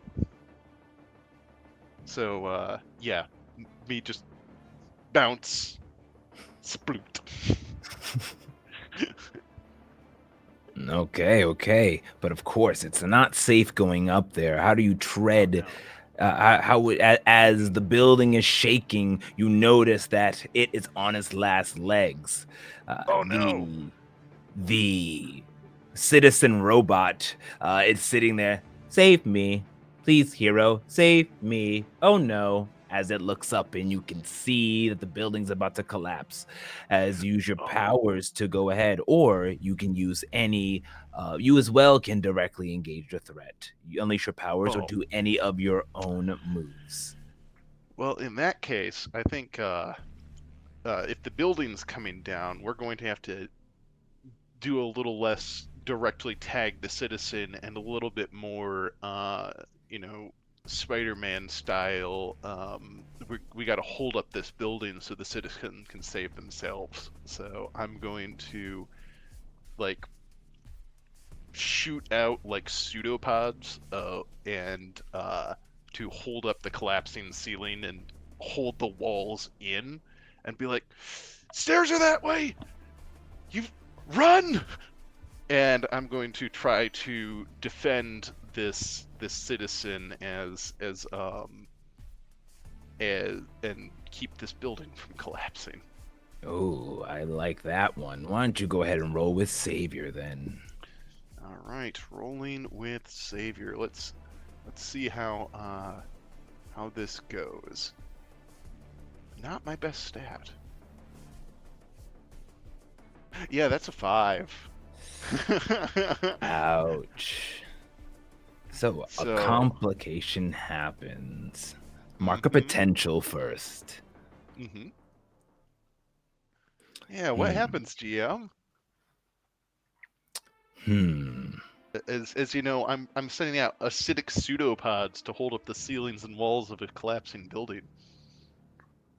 And I would say, as you're holding it up, the building begins to crumble and just rocks fall into, stretching out your body much farther than its elasticity allows, and you are taking a powerful blow. Go ahead and roll with your conditions. oh, fabulous. Okay, I don't currently have any conditions, so this will just be a flat roll here. Mhm. And I'm going to, so you know, we definitely get a cool splash panel in the manga of just like just your classic Dragon Ball scream going on here. Let's see how this. There it is. Take a powerful blow. Oh, that's a 6. Okay, this is actually a good time to roll low. So I think we definitely get the like. Oh, this is further than I've ever had to hold it together at once, but I have to save the citizen. My team's counting on me. And like the building's still collapsing, but I think like I blow out the walls and kind of like after the citizen gets the chance to escape, I'm going to be like, okay, I can tell what's the most important points here and sort of redouble the reinforcing pseudopods in places where they matter and abandon the ones that don't. And I'm pretty sure that this building's going to come down on top of me once the citizen gets out, but I'm okay with that. Okay, and so it does. You kind of write or hand over the little emblem or rune in your last moments, so that way the robot can easily teleport towards your ally, appearing as you get another +10 on the screen, saving most of the civilian, mostly in the process, though the building collapses on you, and you kind of barely manage to twist and turn and pull out of the rubble, though you are exhausted in the process. Oh, I'd like to add to that a little. The Oh, building please. absolutely falls on top of me. It's one of those things where I don't twist out of the way, but because I am a goo creature, like I managed to keep the breakable parts out of the way. But so like the building falls, and I think we kind of get a little shock reaction from outside, and then like I just sort of like the green liquid just starts oozing out of the cracks and the rubble, and I managed to reconstitute myself. I do have to like lift some rubble to get my head out, but what? It's all good. It's all good. Finger guns. And with that, we'll say Invoker, you see that many of the civilians are making their way through, and you're collecting or losing points accordingly. The announcer continues describing the scene as you can hear him acclaim. There were some rocky attempts, but our heroes at the Liberty Institute have shown their prowess, saving many of the trapped victims. Let's see what more is in store when. And at that moment, as you all meet back together at the at your starting point where Invoker is, you hear something strange. The cameras that were floating around stop. The screens that were floating go blank. And you don't hear any more rumbles or any more sounds of machinery that was the stadium in this section. You do, however, see a strange figure in the dust not too far away. It stands tall and muscular, almost Hulk-like. Its arms are covered in what looks to be earth rocks, like it's a standing, moving mountain, almost akin to the Thing from Fantastic Four, as it steps closer and closer to you. The manga page turns and you hear, and the audience hears the announcer speak with slight concern. Folks, we seem to be going through some technical difficulties. Don't you worry, we'll get it back on. I'm sure our heroes are making their way to their next obstacle. Don't worry, folks, we'll be right there. I got it. Okay. Ha ha ha ha. As this figure walks closer and closer to you, as it's stepping up, what are you all doing at this moment?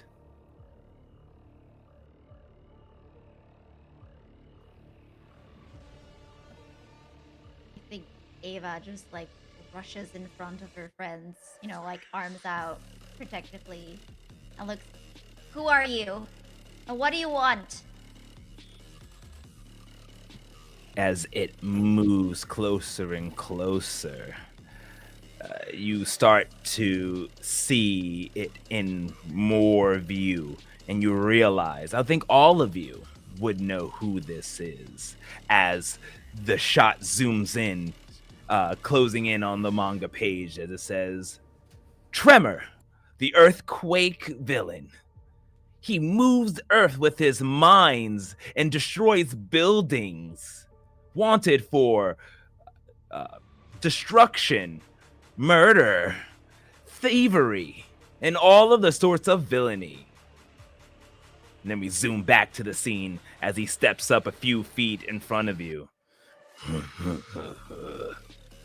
Little heroes, you don't know what a world of hurt you're in for.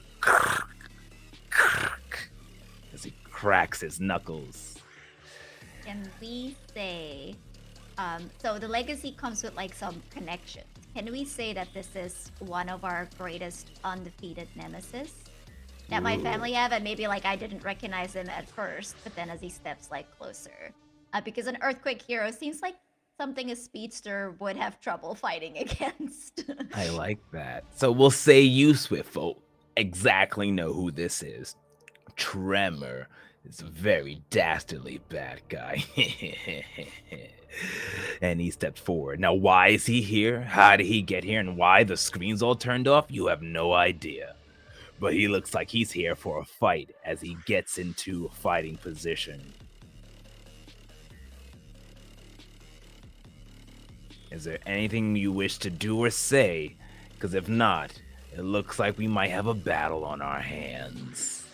I think Swiftbolt just said, "You My family has defeated you so many times. Do you really think it'll be different this time? But you can, I think, from the back, like, all of her teammates can see that she's trembling in fear while she's, like, trying to be cool about it. Oh, look at you, little swift bolt. You're shaking in fear, feeling my tremors already. I think Red Ghost is going to put a hand on Swiftbolt's shoulder, like just kind of to steady her and just kind of give her. It's just kind of a gentle squeeze. No, tremors and like Red Ghost is kind of no, barely feel a thing. She's just jittery with excitement. We can't wait to pulverize that rocky little head of yours. And Red Ghost is going to go kind of crack his knuckles, but he phases his hands through both, so it's just kind of a now a weird little ghost thing that he's doing. Yeah, it's vibrating with excitement, clearly. Yeah,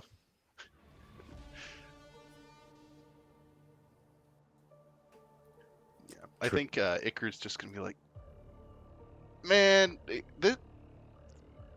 read the room. This is not the time. This is not the place.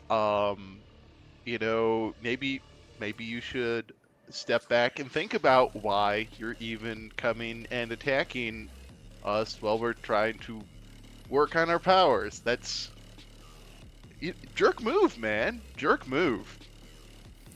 As he says jerk move, I'm like, did you not just see this awesome doorway I conjured out of thin air? You are so fucked right now.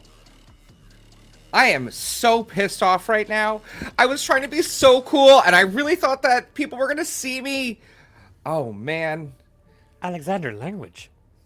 Ugh. I'm just messing with you. Policing him? Come on. We got big feelings right now. Are you egging on this bad guy villain? Are you provoking him, perhaps? Either one of you? Ooh. Try to get him to stumble as you're kind of using these words against him. I'll leave that up to you, and you can choose between the two of you if that is what you want to do. I'm definitely good with spending a team to assist with your play there.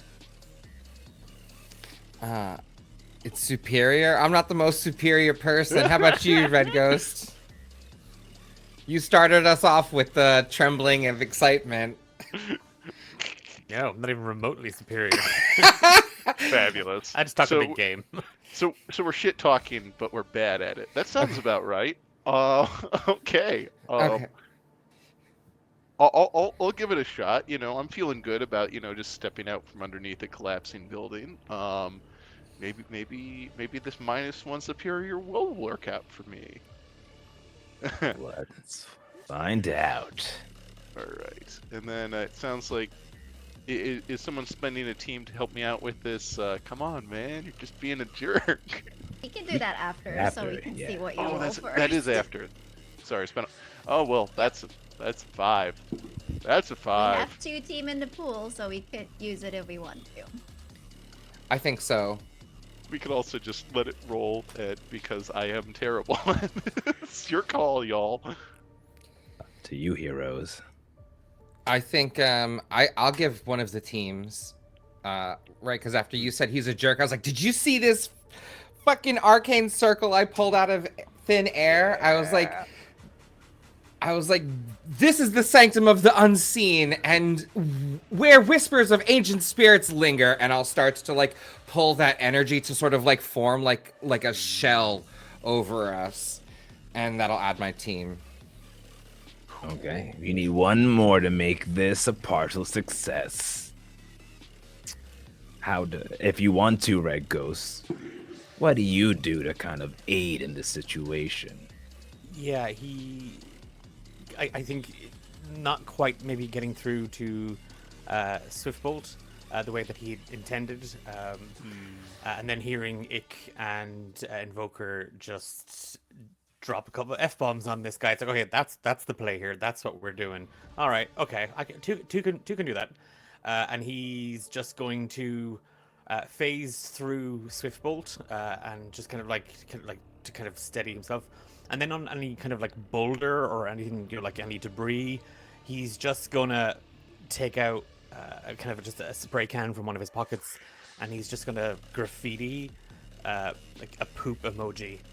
It's like, oh, sorry, was that your mom? And that's my team action. So I'm just literally just trying to provoke him. Amazing.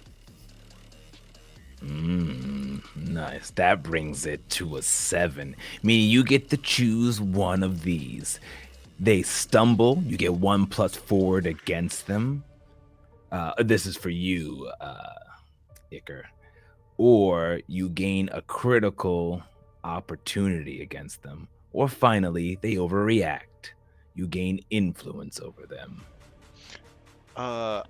Really like the idea of me being the most villainous looking one on the team, closely followed by Red Ghost, calling out the Earthquake Villain for just, harshing the vibes and being a jerk here. So I think that they overreact, and I'm going to gain influence over Tremor. So what's that look like? So Tremor looks angry. As he takes deep breath, inhaling, exhaling, you can feel the reverberation on the ground beneath your feet as the pebbles and rocks begin to shake. We were told to capture you alive, but I think I will crush you all. You little flies! You are nothing but ants beneath my feet. And like a bull, he begins to bend over and prepare himself to run, overreacting. You know that he is not using his mind, and he will just be acting a little bit more recklessly, allowing you to adjust yourself during battle.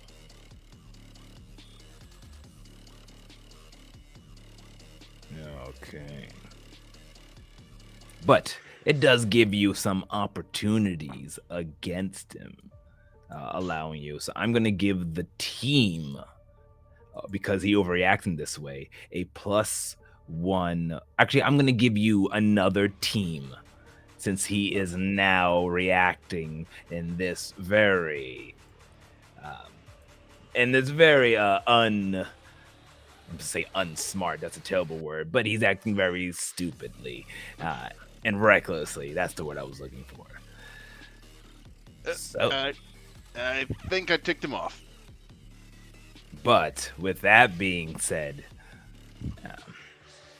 and you can say no, it's fine. But question, Swiftbolt. Facing against one of your arch nemesis, do you feel any type of way, any conditions, or do you think you're good enough where you're able to steel yourself for this battle? Oh, I think she really appreciates her friends trying to stick up for her, but she is not really on board with the way that they're doing it because this is an incredibly dangerous person, and you all just are not taking it seriously and are making fun of him, and now he's even angrier. So yeah, I'm going to do. Good question. I think I'm afraid. Yeah, I think I'm just really scared right now, and it's awful. I don't want to be here. Oh. All right, then. So, it is at this point that we will enter into a little battle. Let's see what you heroes are truly made of. So, before we jump in directly into, we have some questions to answer. First, let's find out who is leading in this case, as in who will be giving out the orders, who's the leader in this battle. Well, Ick started the conversation, but I think they're still looking at Swiftbolt as the one to actually lead them. They've been taking that role pretty effectively. Okay. Come on, Swift Mom. Yeah, I think even the whole legacy is about always be there for other people. So even if she's scared, witless, she'll still be like, yeah, no, I got this. It's fine. Okay. So if that's the case, you are the leader, Swiftbolt. Now, do you have influence over every teammate? No, I don't believe I have influence over Ick. All right. So you do not get 2 teams for the pool for that. How about if everyone has the same purpose in the fight? Defeat the Dude, baddies? I think so. sounds about Uh, right. yeah. Protect her friends, defeat the bad guy. Okay. Yeah. That's all good stuff. Uh, don't look like a jerk while doing it would be a bonus. So let's We'll add see if that 1 to the happens. team pool then for that. Does anyone mistrust the leader or the team? Come now, don't be shy. No, I think we trust each other. Yeah, Guardian of Time on the job. She got this. We got this as a group. Okay. So you don't have to remove any team. If your team is ill prepared or off balance, but luckily it's quite the opposite in this case. You guys were able to provoke him, and you're not ill prepared for this. You might have been, but luckily for those provoking words, I will not count that against you. Finally, add 2 team for the tool just for entering this combat. Some things to know when you're in a team is that the leader of a team can mark a condition to avoid removing a team from the pool if it were to happen. Anyone working with the team can spend team 1 for 1 to help a teammate, giving them +1 to their role, as we know. Team members can also spend team to act selfishly. When you act selfishly, say how you're ignoring the actions of your teammate or you're insulting your teammates. Remove 1 team from the tool, and then we'll shift some labels up and down, depending on your choice. And finally, when time passes, I will empty the team pool and restore it to just 1 team. With that being said, let's go about, and you can do this in any order, but I would like to hear from each and every one of you how you interact as Tremor steps forward. He launches himself towards you as you scatter and break apart. He slams onto the ground. You can see the earth itself wave with a ripple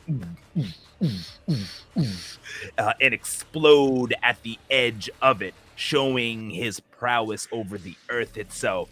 He looks back, ready to attack, but since you guys have the upper hand, I would like to hear how you engage this baddie.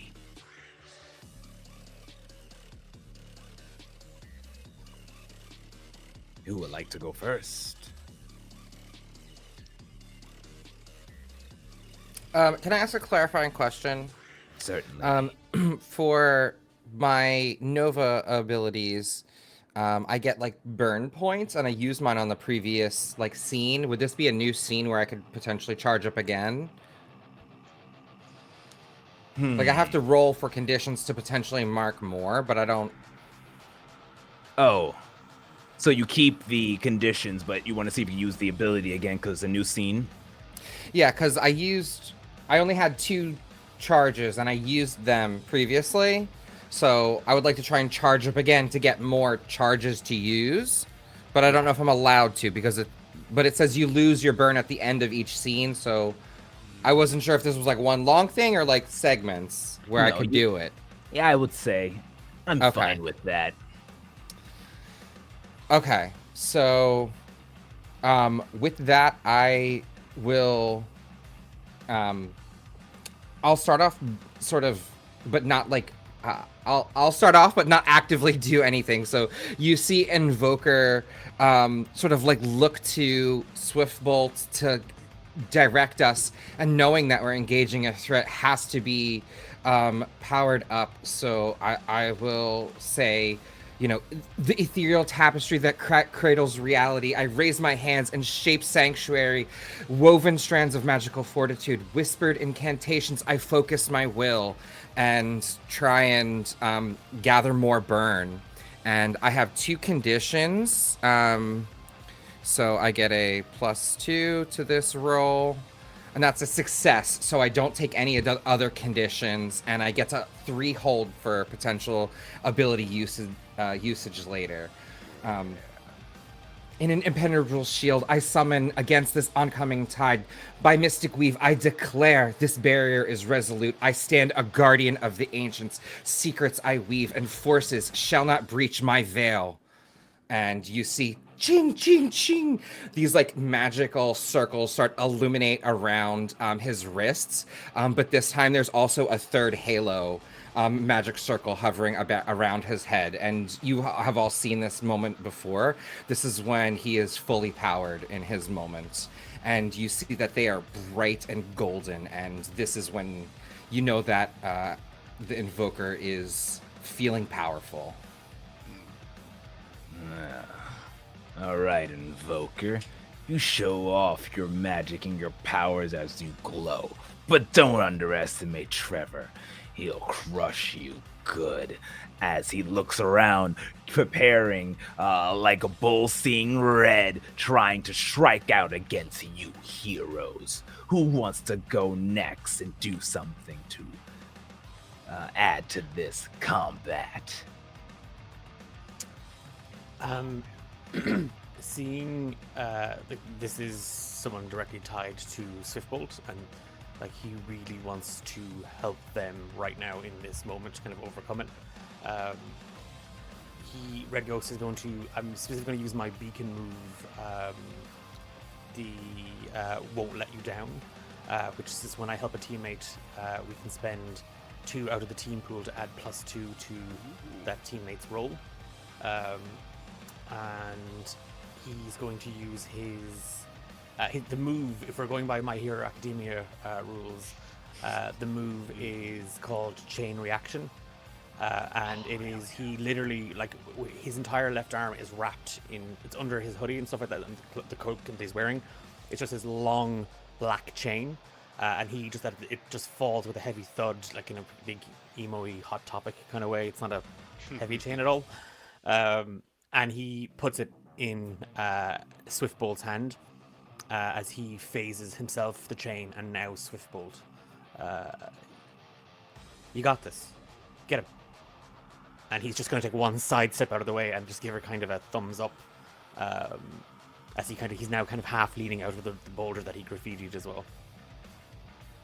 Okay, now, is this a playbook move, or are you just using your powers? No, it's a playbook move. The powers were just for flavor, but it's a playbook move. I will say it's like how you add a team to a role, so you can do it after. I mean, okay. I love the description, so I think we can keep that, but like you don't have to spend +2 yet, Okay. because my next roll might be, a 10, and then we don't need it. So just keep that in mind, and you can say it whatever. Got it. Well, So you sounds like have you're being that set ready. up here, Swiftbolt. What you got here?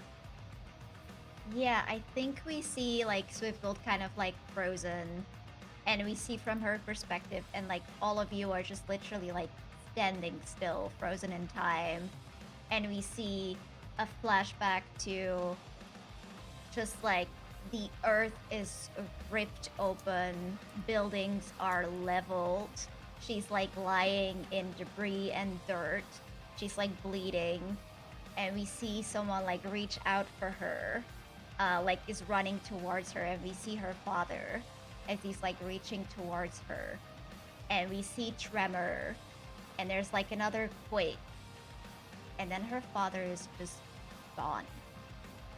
And that was the last mission. That was the mission. Her father disappeared.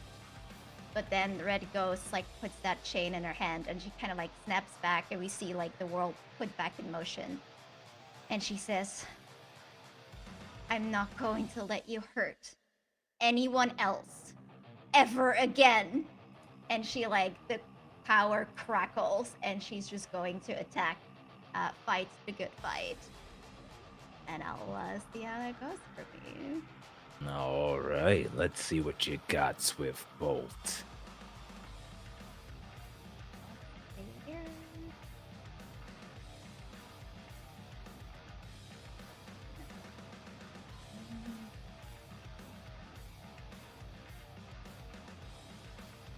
Oh. A 9. A 9. Oh no, it's a 7. Because it would be -2 because of my condition. Ah, Still the same result.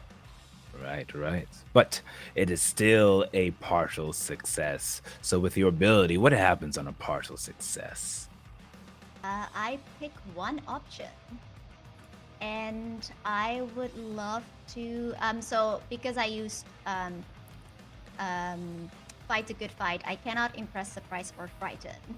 But I think we see her like use that chain that she has in her hand from Red Ghost, and she just like starts zipping around, and it's like wrapping it around his like Tremor's legs and arms, and it's just like pulling with all this momentum of strength, just like pulling him completely off balance.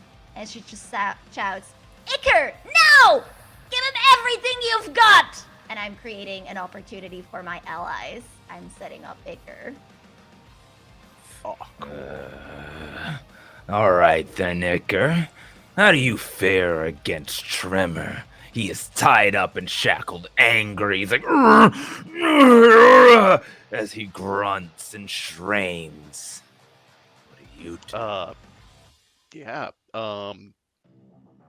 I think I think Icar's going to yell out, his ultimate move here. He's going to be like, "Acidic drill arms," and he's going to go like we get the classic, yeah, little ara ara ara, Fist of the North Star style.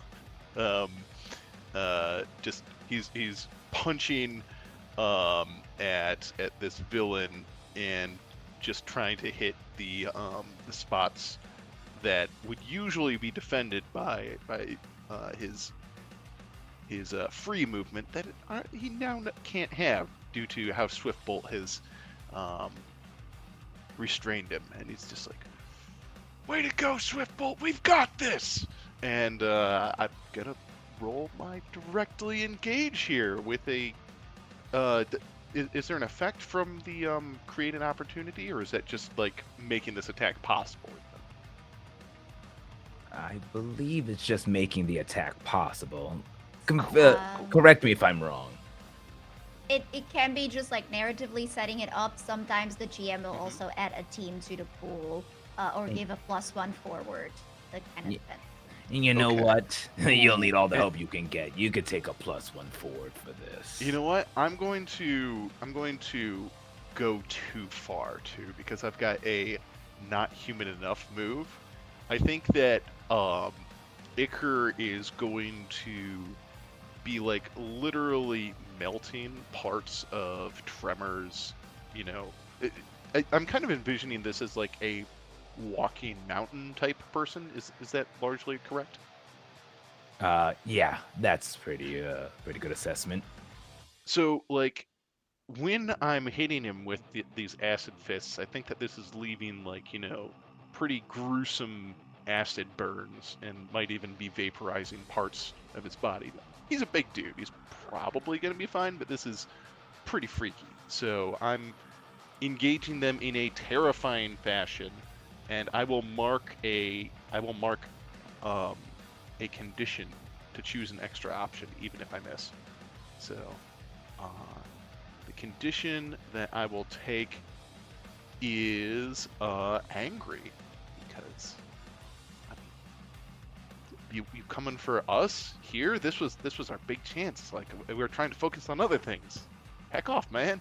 So let's see how this goes. All right, then.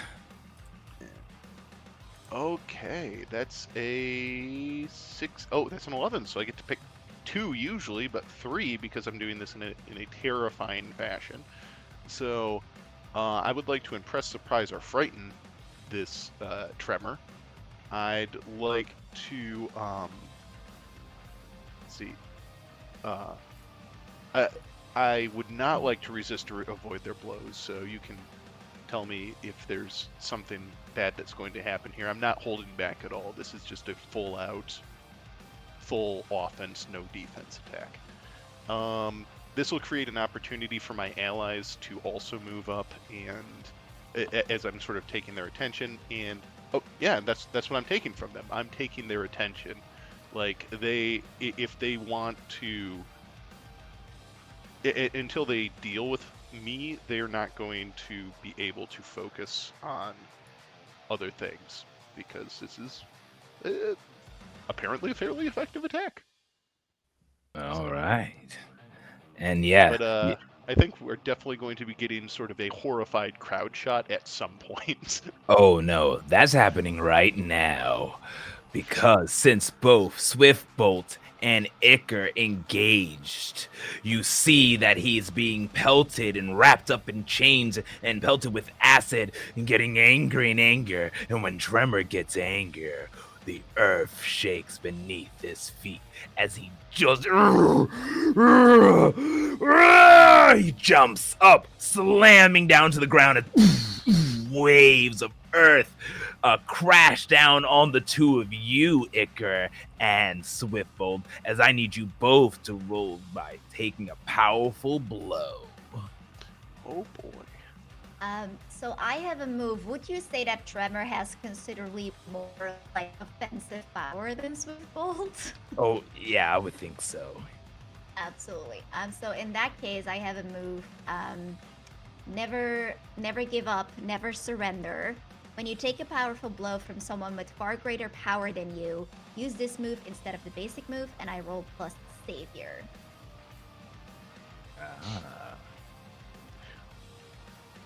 Yeah, I'm definitely getting messed up here. I got a partial success. I can actually save one of you. I have a shielding ability I could use. Ooh. And I think maybe if Red Ghost wants to use that +2, you could use it now for Swiftbolt. Because on a 10, I get something extra. Yeah, perfect. So connected to it. Yep, let's do it. On a 10 for taking a powerful blow? Yep. Yes, because I used to move. Oh no. Okay. So because I have the move Never Give Up, Never Surrender, on a hit you stand strong and choose one. I get an opportunity or opening against your attacker. You rally from the hit and it inspires a team, or you keep your attacker's attention.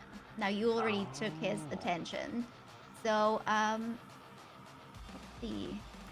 You just spend some team. So I will rally from the hit and it inspires a team. But why don't you go first, Baker? Okay. I feel like the thing that makes the most sense to me is giving ground. Like I opened myself up for a pretty big hit here. So I think I'm going to literally get flung away from Tremor here. And yeah.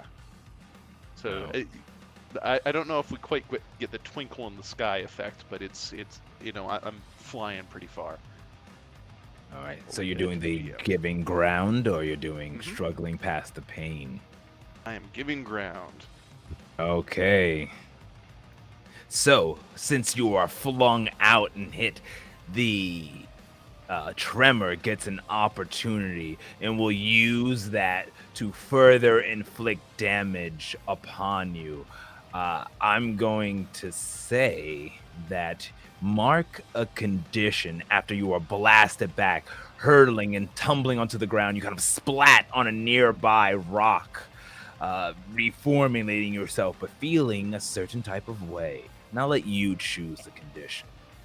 Can I intercept a little bit because I rallied from the hit? Oh, Like- yes. Yeah, so I think how I inspired a theme is so like this huge tremor goes out and like Iker goes flying and Swiftbolt too, she like goes flying, but I'm still holding the chain and we see, like see her skid like all the way over the floor. We see, like her costume is torn, her leg is bleeding, but she pushes off against one of the rocks now, jutting out and using the momentum of the chain to like fly around him, and I'm going to like catch Iker, and I get like, we're doing that thing where he like flies towards me, and I'm like shielding him with my body, but still like getting whacked further, and I like kind of push myself up from behind Iker. We see like with her regeneration powers, she like pushes her shoulder back. The like cuts are already starting to heal, and she said, "I said no one else." And I add 1 team. Nice. Oh, that's so cool. I was gonna mark hopeless, but I think after that I'm just gonna mark guilty instead, because like you had to disengage. Like you're like, oh, she's so cool. And yes, you were saying Invoker, you had a shielding ability. I was going to do a shielding ability, but it all happened so quick. I was unable to react in time, seeing Ick and Swiftbolt get knocked away. So instead, you see him get angrier, and the guilt sort of wash over him as he's still angry and guilty. And in this moment, knowing that his allies are not now directly next to this hulking mass, I'm going to switch to an attacking stance, and the words I start to utter out are more cutting, and I'm going to use my Reality Storm attack, and I will spend one of my burns and directly engage this threat, and I get to roll using Freak instead of Danger, and it will also cause unwanted collateral damage that I will not spend another burn to prevent. And in this moment, you see sort of all of Invoker's moves have been sort of fluid and tried to be structured, but in this moment, just like this music, it is like rock, and it is hard, and it is an attack, and you hear, in the boundless expanse where dimensions converge, I channel the raw energies of the arcane to summon a tempest of reality-shattering forces. I raise my hand, and the very fabric of existence quivers, and I like smack space itself, and it wobbles. I raise my hands, and through this echo of astral corridors, I command the convergence of realms. I choose to let forth the maelstrom, and the culmination of mystic energies assail the senses and warp the foundations of reality. Through this power of arcane, I unleash the storm. And then I like cut my hand and just like let the power just like wash over like in that direction, towards the cameras, towards the stage. Veritas Tempest, the onslaught, boundless knows what I yield, and the forces of surreal and extraordinary bend to me. Very nice. And that'll play. That's Oh, your sorry, I get to playbook. roll for free, and I will roll for Freak. That is a partial success. Okay. And what is this skill once again? Oh, playbook Reality Storm. move? Okay. So on a partial success, you get to pick one from the choices. Which choice do you pick? I will. I will create an opportunity for an ally. And in this moment, after whatever happens, there will be sort of, like the gem in the golem's heart, or like the, crack in the armor, the like thing will be revealed to our group. Okay, and I would say this is probably, but it does create collateral damage, you said. Right, so with that being said, I want to turn and look on over at Red Ghost. There is a huge explosion, a crack of crag off of the Tremor's body that flies off in many different places. How do you react to this? As you know, either you or your allies might take a blow due to this, or you can finish off the villain. He's not really one for finishing off the villain, but seeing this huge chunk just come off of him, he is going to effectively try and negate that, and he is going to throw himself at it. And as he does, it's that thing of like he's going to run and jump and just hold it, and along with himself, and it phase it. He is going to just try and, as this thing hits, if it was aiming for Invoker or for Swiftbolt or for Ick, he's just going to phase it through everything as much as he possibly can. He's going along for the ride with it. Okay, go ahead and unleash your powers. Roll with Freak. This is not going to finish the fair. Would that not be a defend, maybe? Oh, If you're he's right. defending us from a threat? Very good. Yes. I would say, yeah, that would be defend. Now, technically, I have -2 to defend, so maybe. Oh it's no! unleash Or my you I could didn't do say unleash your anything. I didn't say powers. anything. I'm fine with that. Don't listen to me. I'm not the GM. Or you could release your powers. I'll allow either one. You caught me in a go good with. mood. I was going to go with unleash powers only because it is this thing of it's a lot of energy. And remember to take a +1 from your influence, because I think either one. Oh, okay.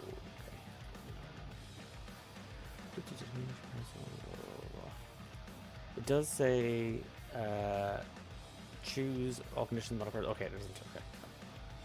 Oh my god. Okay.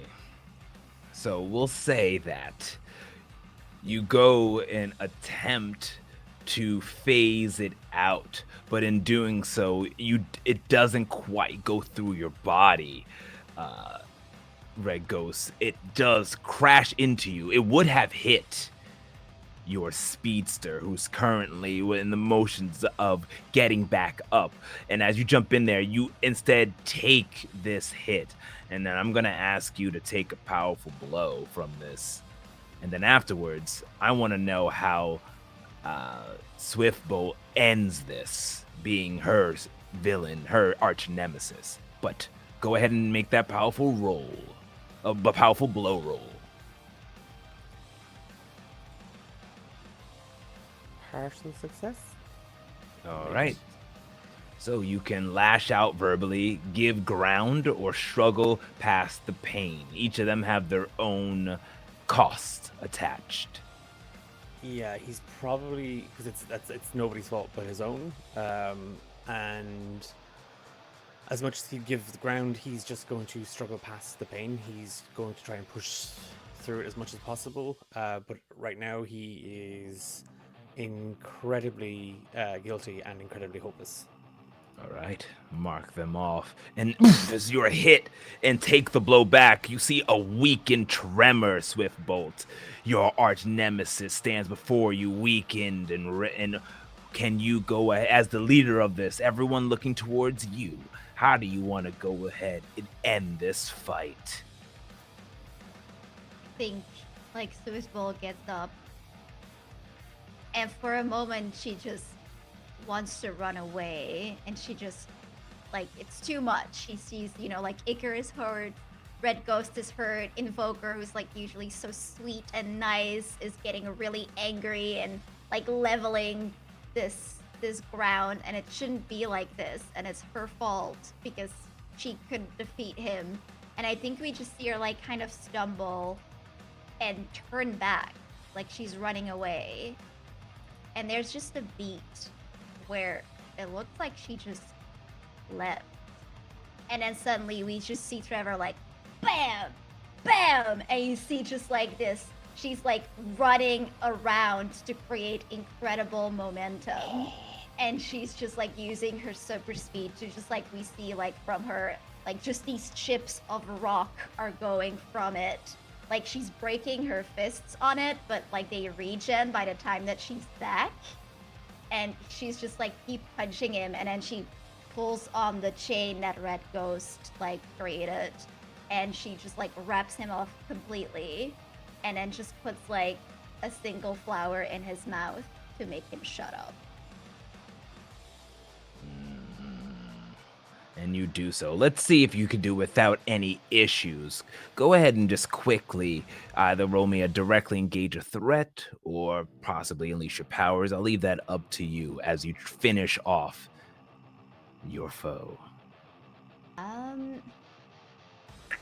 I'll do I think directly engage is probably the most honest, but it's not gonna go well.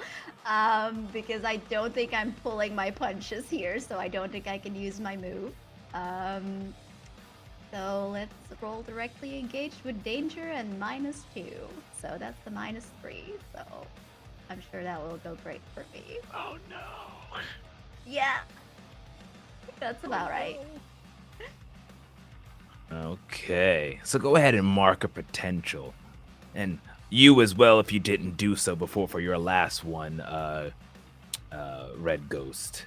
As you are just angrily attacking, and I want you to go ahead and apply an appropriate condition on how you feel right now as you are pummeling and destroying the tremor.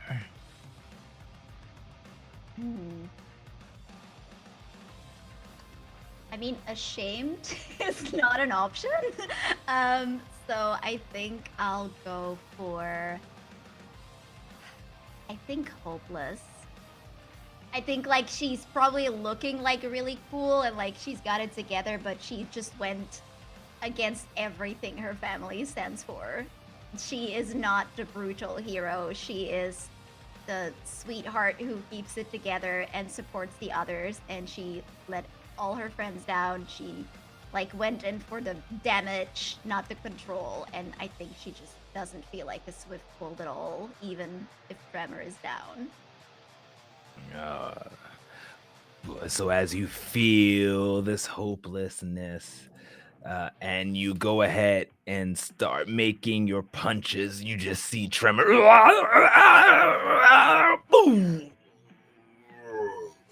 Ooh, as he falls back. One final tremor shakes the earth itself as he falls unconscious on the ground.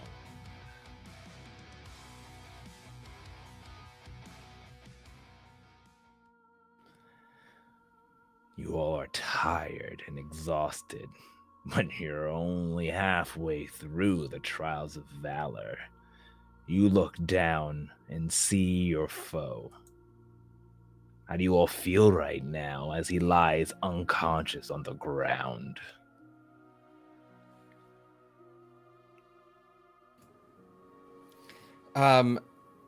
Invoker runs over and says, "He's unconscious, right? We've done it. Good job, everyone."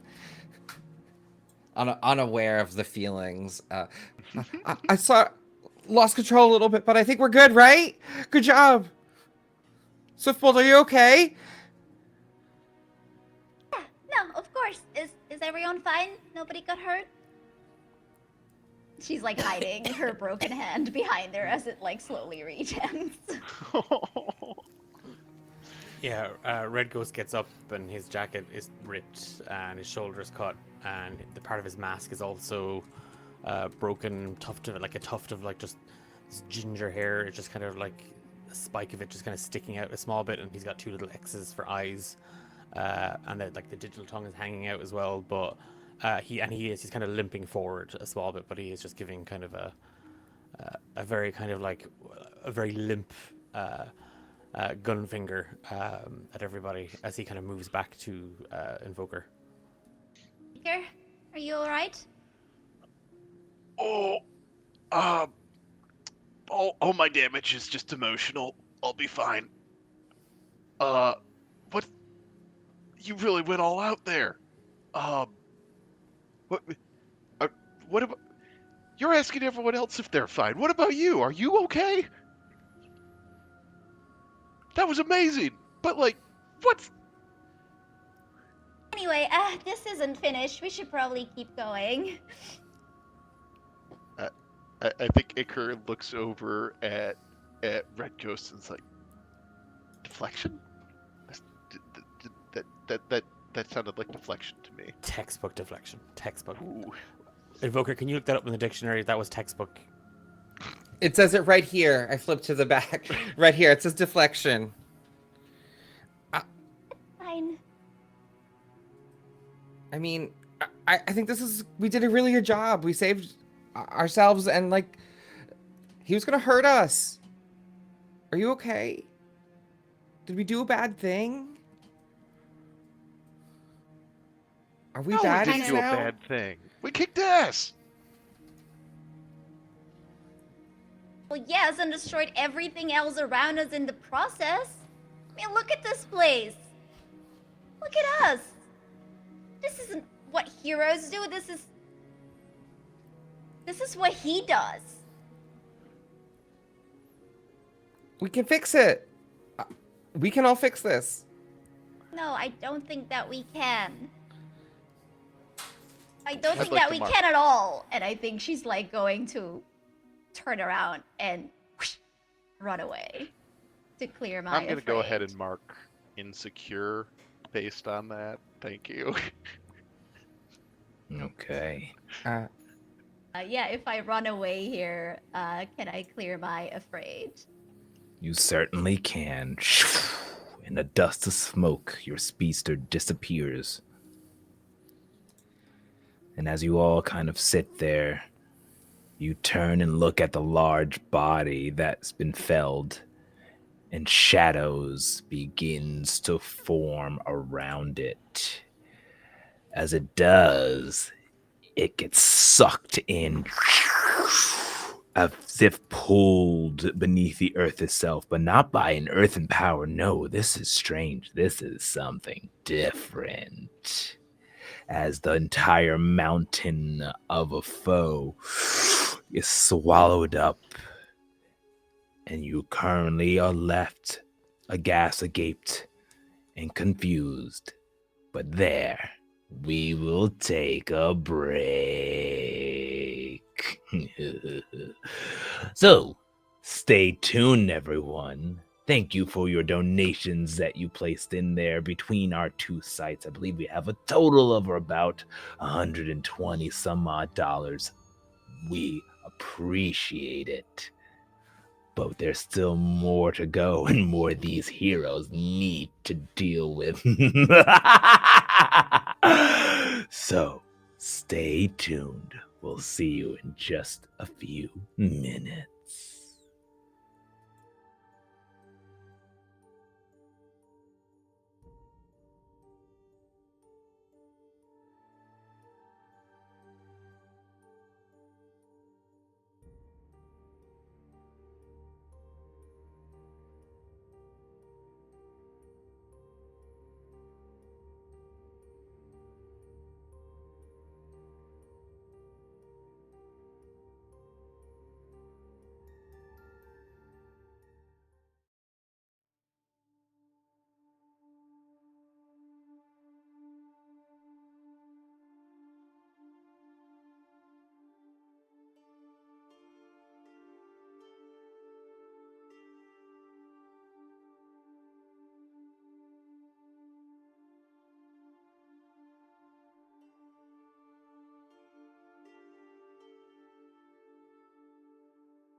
And we are back. Welcome back, everyone.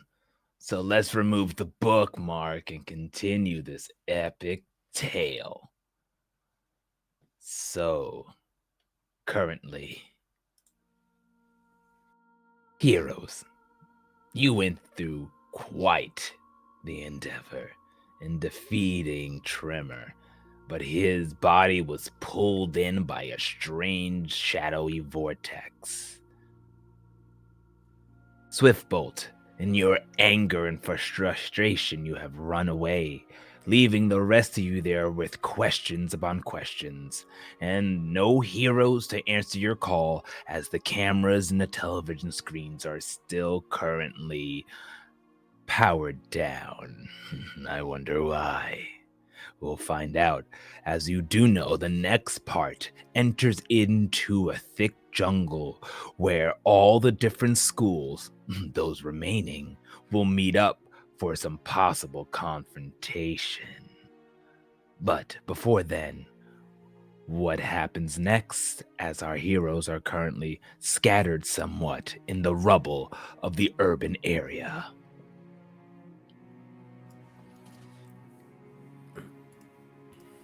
This is all my fault. Red Ghost, I made Ava run away.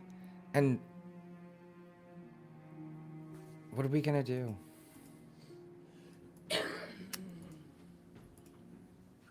Red Ghost is completely lost in his hopelessness, and he says nothing. He doesn't even look at you, Invoker. He just squats down to the ground and just buries his head in his hands, and he kind of just hugs his knees.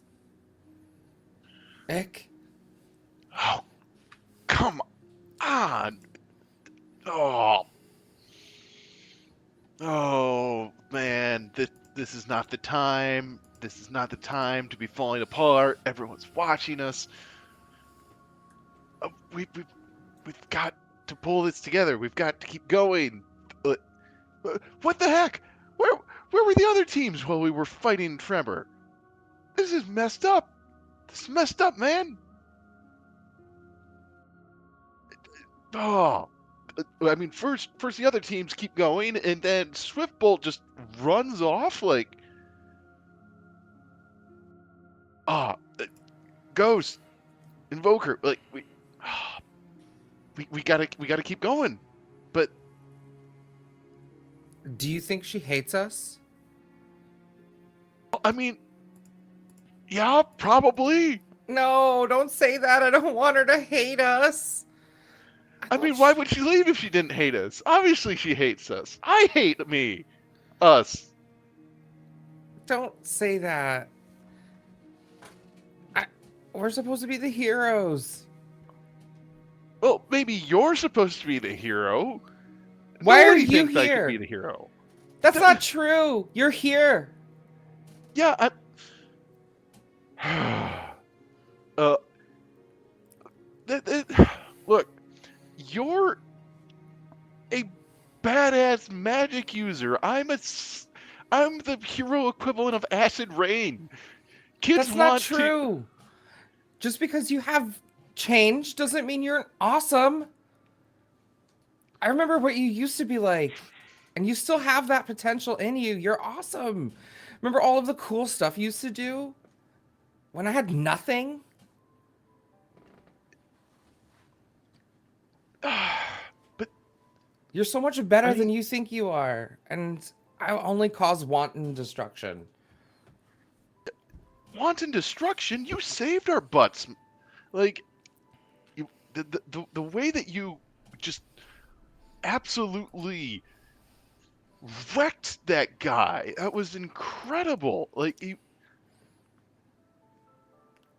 So I just wish I could be more like you. Like, I want to be the person that I used to be, but I can't anymore. This is who I am now.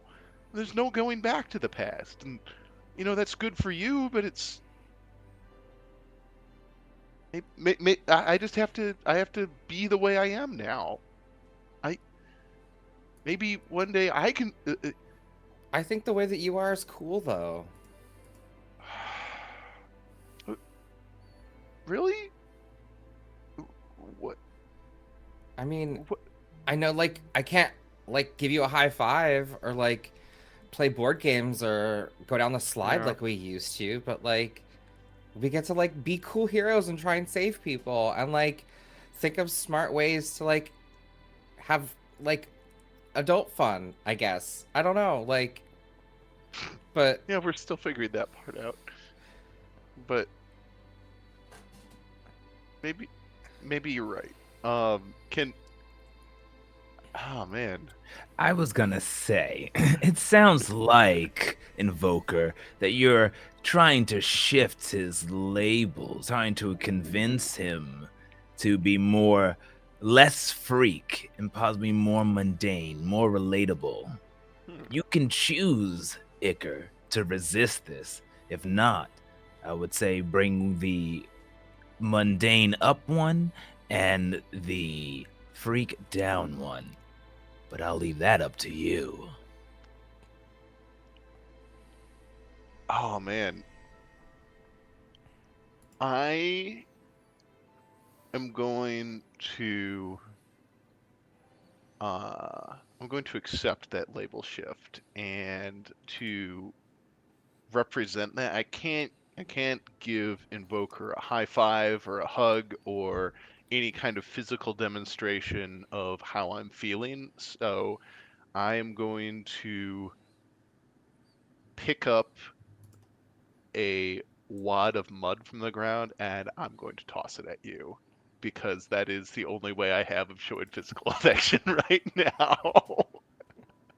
It's just going to be like, well, you know what? There's one thing we could still do, like when we were young. Mud fight! Wham!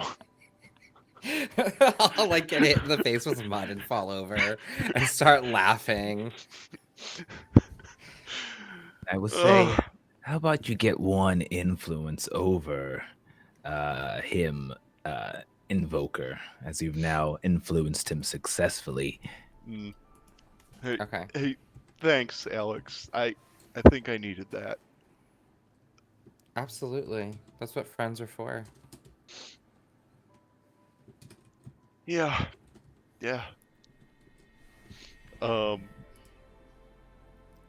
Speaking of, Ghost, do you have any idea where our other friend went? Like, she just got out of here, man. He doesn't say anything. He just kind of like puts a hand up in the air and he just points in the direction we just saw Sifril move or run off to. And the manga page turns as we see an angry and exasperated Swiftbolt running and running. What's going through her head? What images does she see? How does she feel during this moment? Think we like see her running in that, like dramatic manga fashion. There's, like a tear that's just like whoosh in the wind as it just like whips so hard around her. And I think we just see that. I think she just like immediately regretted every single thing that she said and like wasn't sure like what to do or how to fix it. And she always has to know how to fix it because that's the Swiftbolt family way, right? They always know how to fix it, but how can she fix something like that if she can't even control herself? And I think she's just like almost desperately like looking around to like fix something or do something to feel like a hero, and also thinking she should probably go back and apologize, but maybe they don't want to see her for now. All right. And so you keep running, thinking about your legacy, about what you hold as the rest of the allies wait, wondering where you are. We'll say some time passes. Do you eventually come back to the group, Swiftbolt? Yeah, I think so. I I could think that also, makes sense. Or if you want to do something. after, so After we sort of waited a minute, my sort of nova flares, the magic rings I described around me. I only used one of them, so other two are slowly starting to fade. And I'm gonna say, I think that she'll be okay, and I hope she doesn't mind. But I'm gonna call her. She let me call her before, so I'm gonna call her again, and I'll utter out similar incantation that I did earlier to summon the people. And I'll say, "Oh, hear my call, souls entwined with destiny. I draw upon mystical currents that unite us.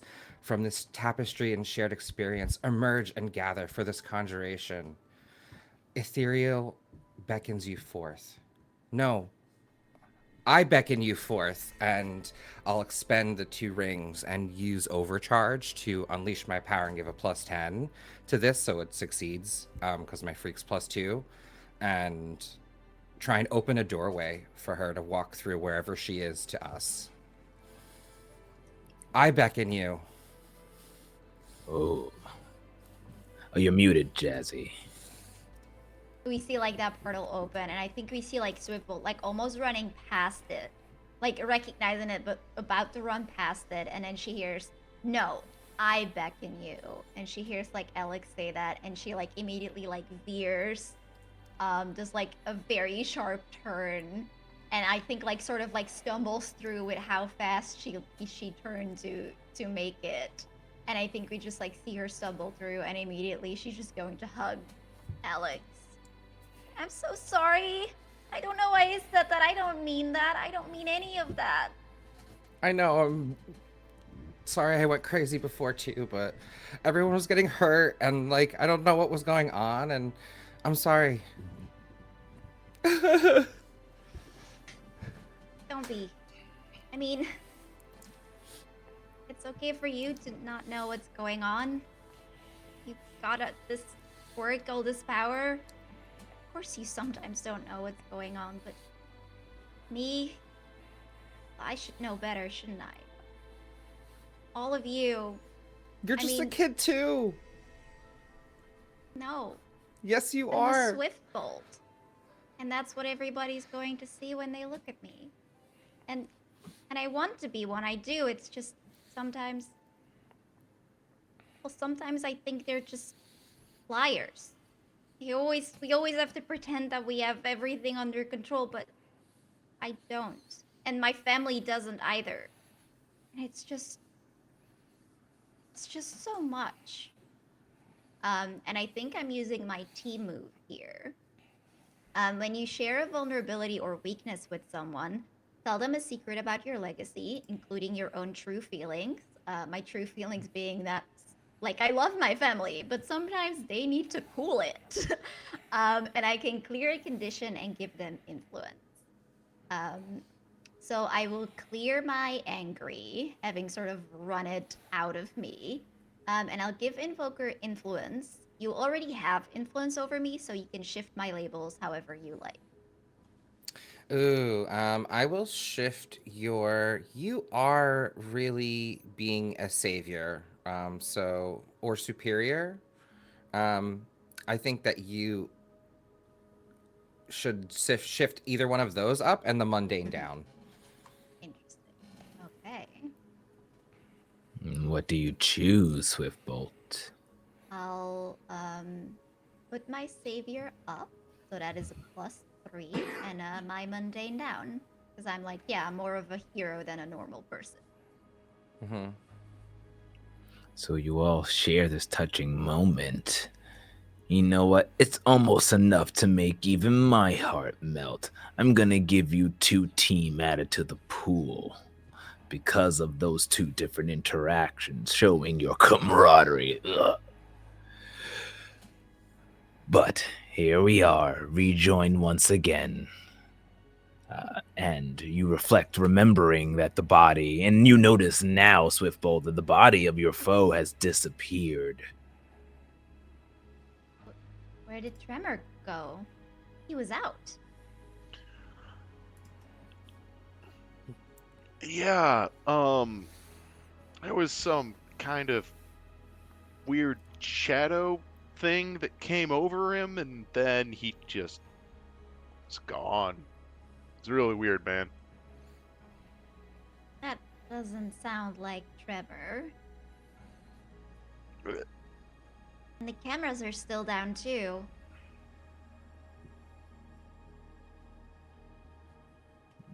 Something's We going on. Something really strange. we see the manga page shift to a bunch of different hero adults going crazy, all of them trying to get in. As the announcer goes, "What do we do? What do we tell the guests? I don't know." A hero steps up in front of him. "We'll do what we can. There's something going on there. I think the nefarious league of villains might be underneath this. We have to save our children, save our budding heroes before it's too late." The page shifts yet again, turns yet again, with you all in the rubble and the jungle a few 100 feet away from you, waiting for you to continue your trial.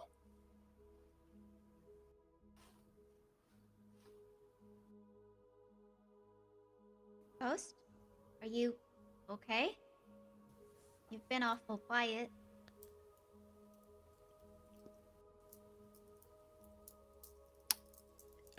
Ghost just he's pulled the hood up over his head and kind of even down over the mask a little bit, and he's just kind of kicking at the dirt and rubble as we're kind of walking in that general direction.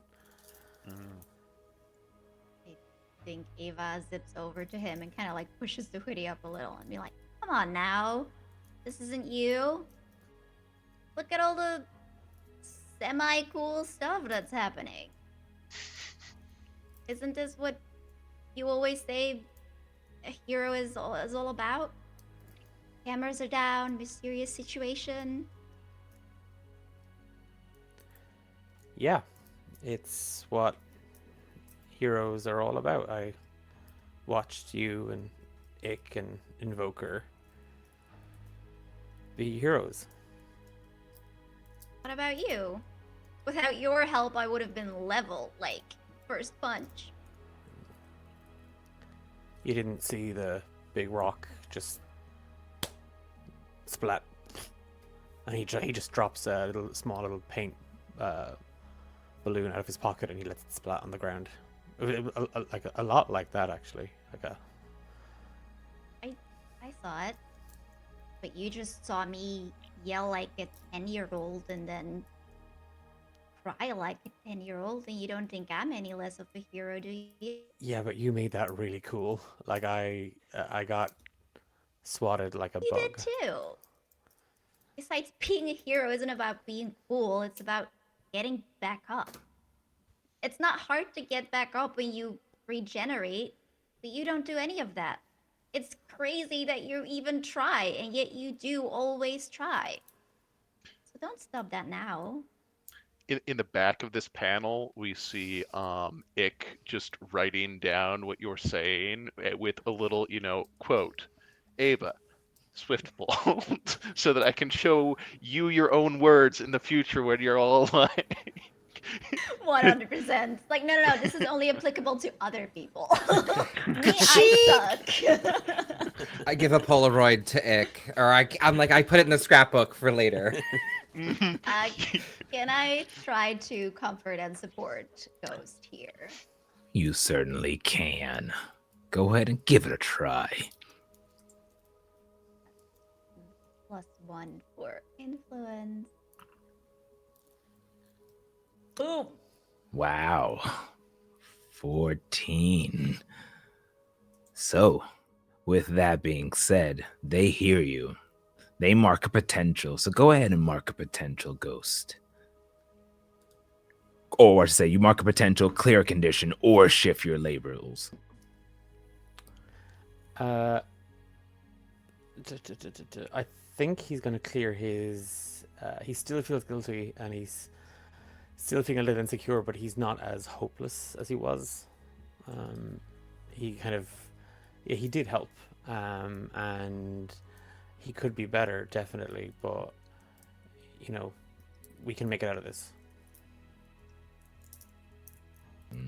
And of course, you as well in turn, Swiftbolt, can add a team to the pool or clear condition yourself. I'll add a team to the pool. I think she's, as she's saying this, she's kind of making sure that she's not gonna leave her team again. Like, she needs to be a Swift Bolt and she needs to be better. All right. By my count, I believe you have 5 now.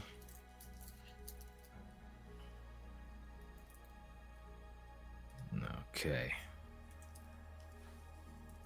But how do you carry on, heroes?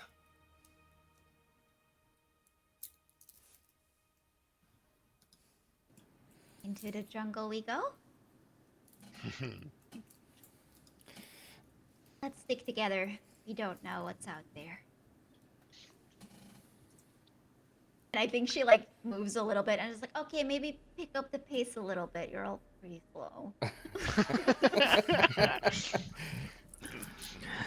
So you continue making your way, stepping through the city, entering in a strange juxtaposition of scenery, a thick jungle. The air is hot and humid. You still can look up past past the canopy of trees and see the deactivated monitors questioning whether or not the heroes are there and your teachers to help you in this situation. As you step forward, though, it is hard, difficult terrain for you to travel through. Those of you who need to. Many of you can run fast or phase through things, but it's still a difficult area to traverse. While you're here, is there anything you wish to do, or do you keep carrying on until something happens? Were we told anything about this jungle area before we went in? Do we know what's going on here? You were told that you may be meeting up with your rivals, and no holds. Well, we'll say you are all students, and this is a school event, so there are some bars to behold. But you will be battling off against your own peers here.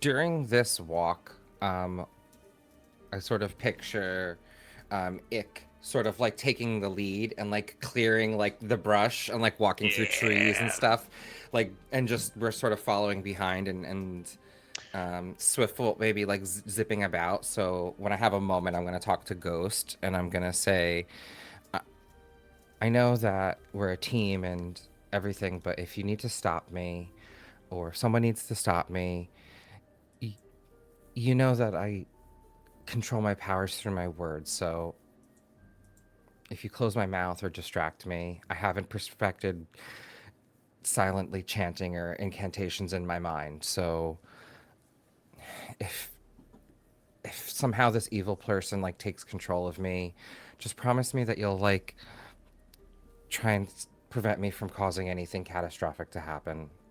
I don't want to hurt anybody. Dude, And I'm dude, don't. And he's gonna like just like zip down the jacket a little bit, and there's a small pouch inside, and he just there's just a small roll of questionable cleanliness of socks. I already got. Don't worry, I got you covered, just in case. You want to see what my solution is for ick? And it's just a squirt gun.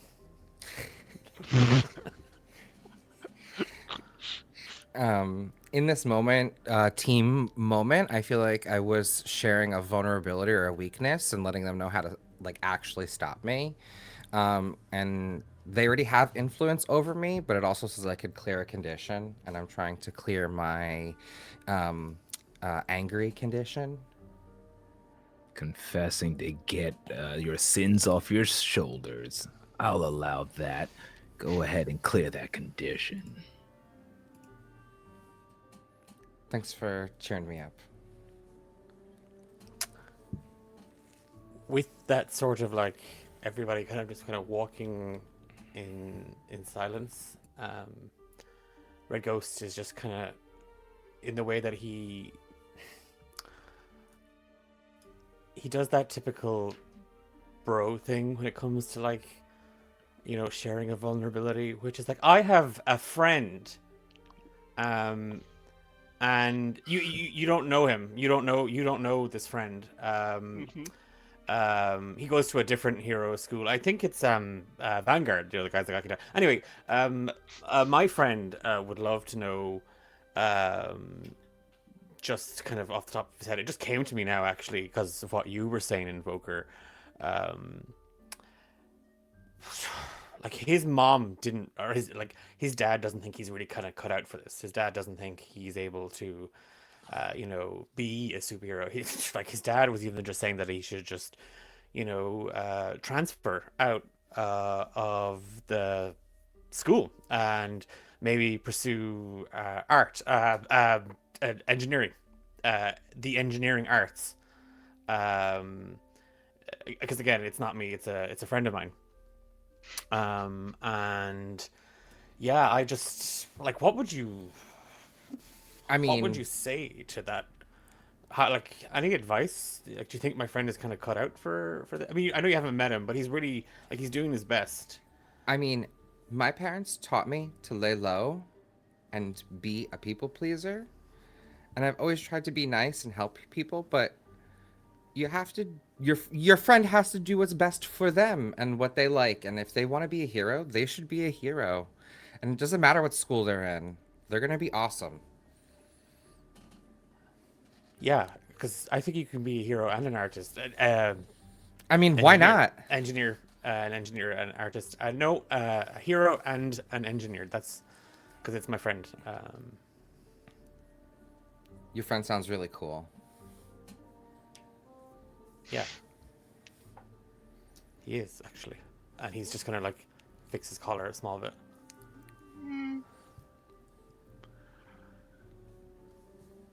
The tapestries of time and essence threads intertwine as a conduit of restoration. And you hear like Invoker like muttering phrases of healing, and like everyone's clothes start to like I cast mending on everyone's clothing. And everyone's clothes start to reshape, and the blood sort of fades away, and over time everyone starts to look refreshed. All right, so your clothes are refreshed and cleaned up, but maybe a little bit too soon because, unbeknownst to all of you, there's eyes watching you. And I'm gonna say, eeny, meeny, miny, Swiftbolt.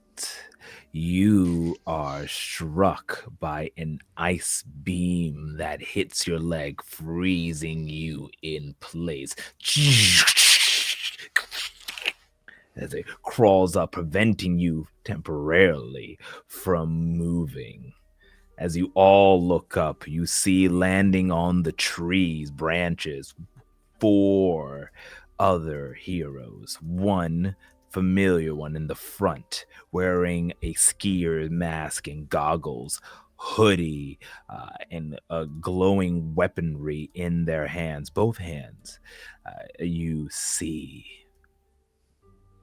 Cold Fusion standing there.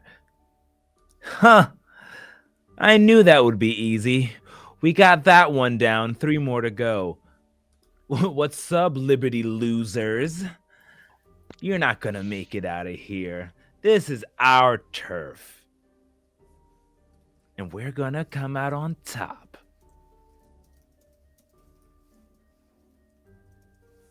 How do you respond? Your turf? The only tags I've seen around here are red ghosts. You're gonna need to mark your territory better or something. Also, this is a testing facility. I feel like you've really chosen poorly on where to claim.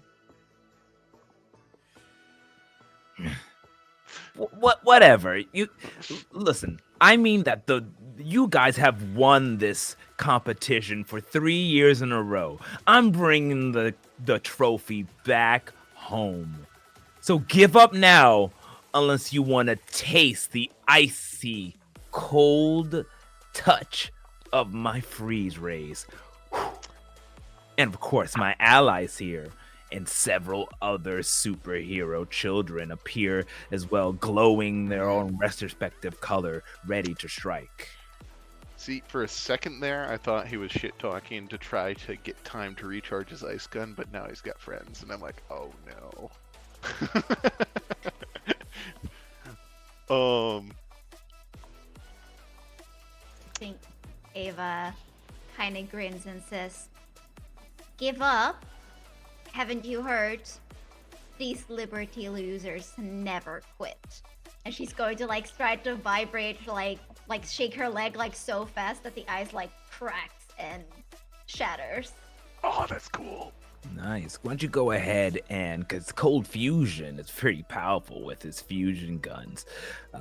His Frost fusion guns. Go ahead and roll me and unleash your powers as you use them to phase out Okay, let's try this. or vibrate out. Oh. An 8. That's a partial. An 8. Why don't you tell me how it's temporary or unstable is probably a better one if it like this cracks and shoots out everywhere.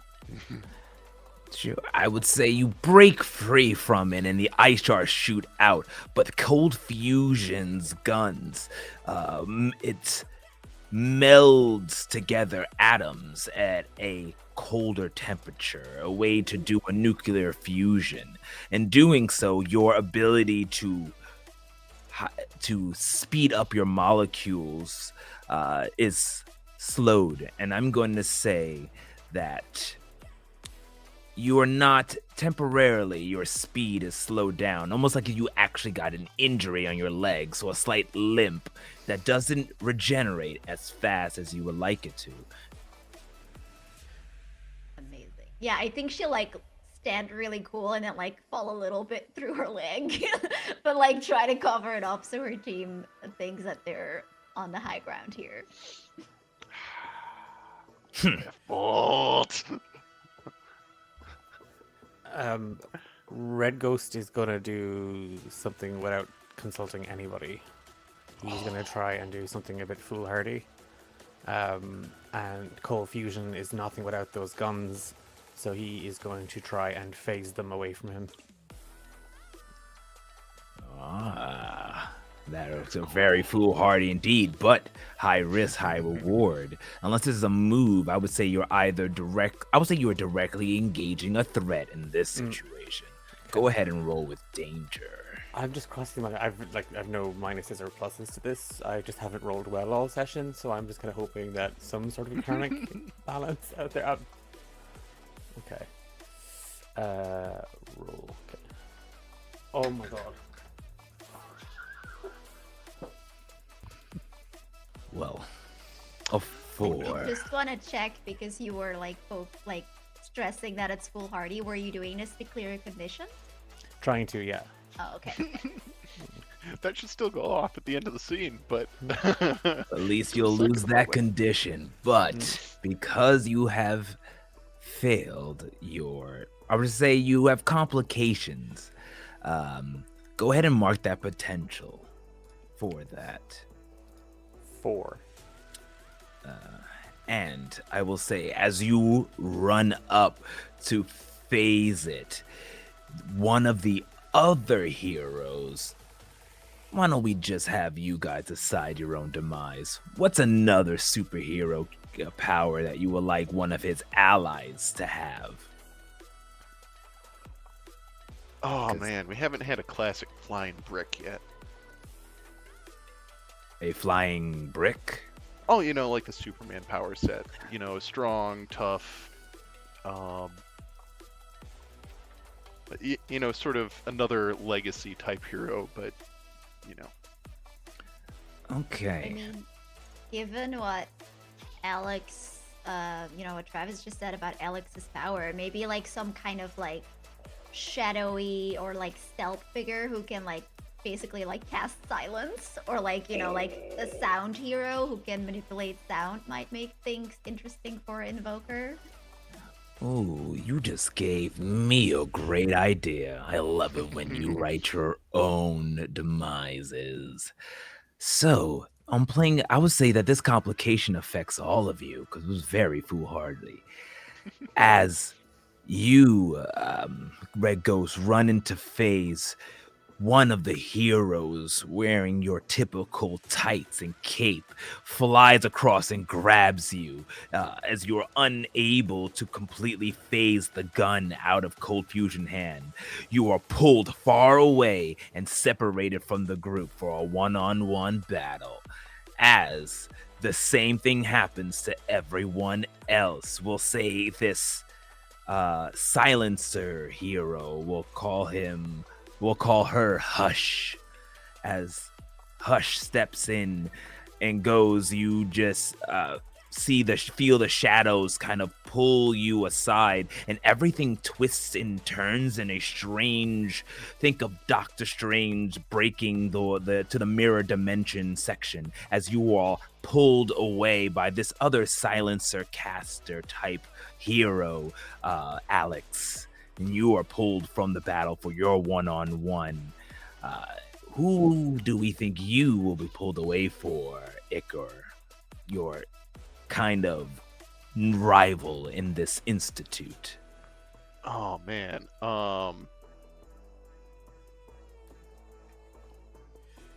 It's gotta be someone that's just everything that I wanted to be in the past. So, probably some kind of storm type electricity hero or something.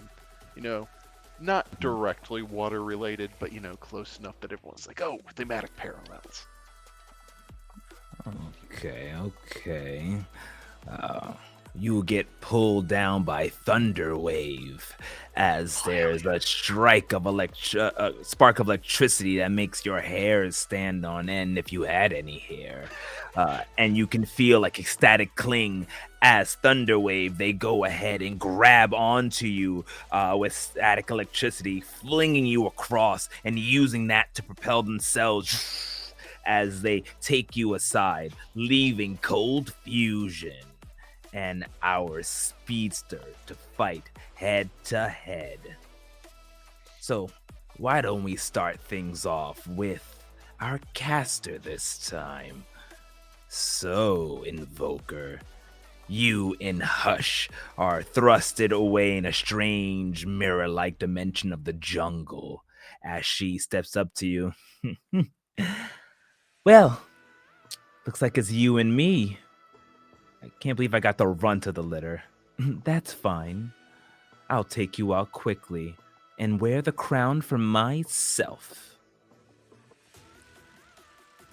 Now, Is that what you call that rusted jewel upon your busted crown? I'll show you a real crown. And as I say this, from lore and legends, I call forth the crown triumphant, worthy of the King of Fae. And like this, a like towering like crown of gold and jewels will appear on my head.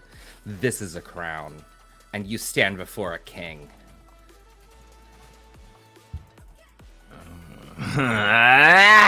Enough of this. You will not speak.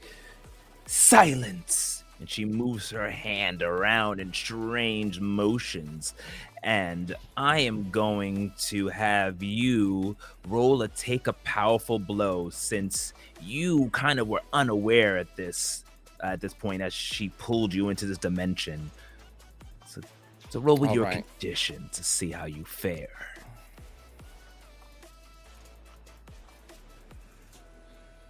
That is a partial success. Okay. So, with your partial success, you can choose one. You can lash out verbally, give ground, or struggle past the pain of not able to cast your spells like you are starting to speak and nothing comes out. You can feel your energy being stunted. I will.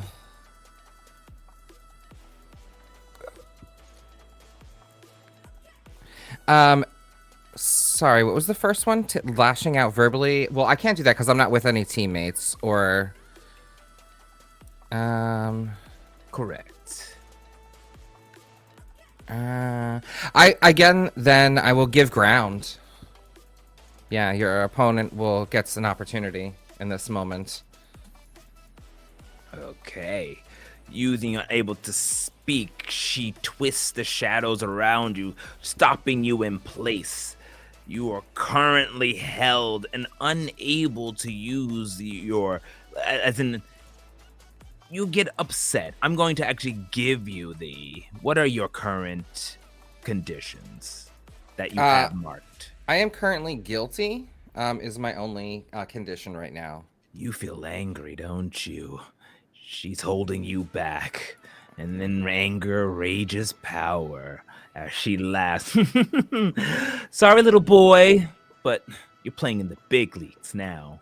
How do you respond? I will close my eyes and I will say, I'm just going to hold my hands up to her and say, shh, and like go to hush her.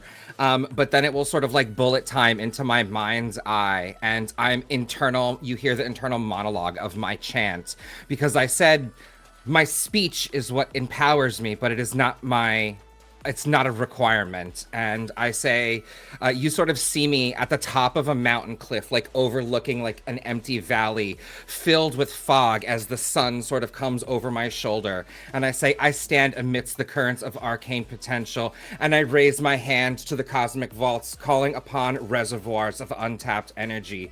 With the utterance of incantations, I invoke the dormant forces to converge and swell.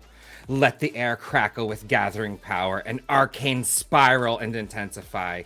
By these ancient rites and the language of the unseen, I declare potential arcana. May these energies coalesce, building like a tempest on horizon.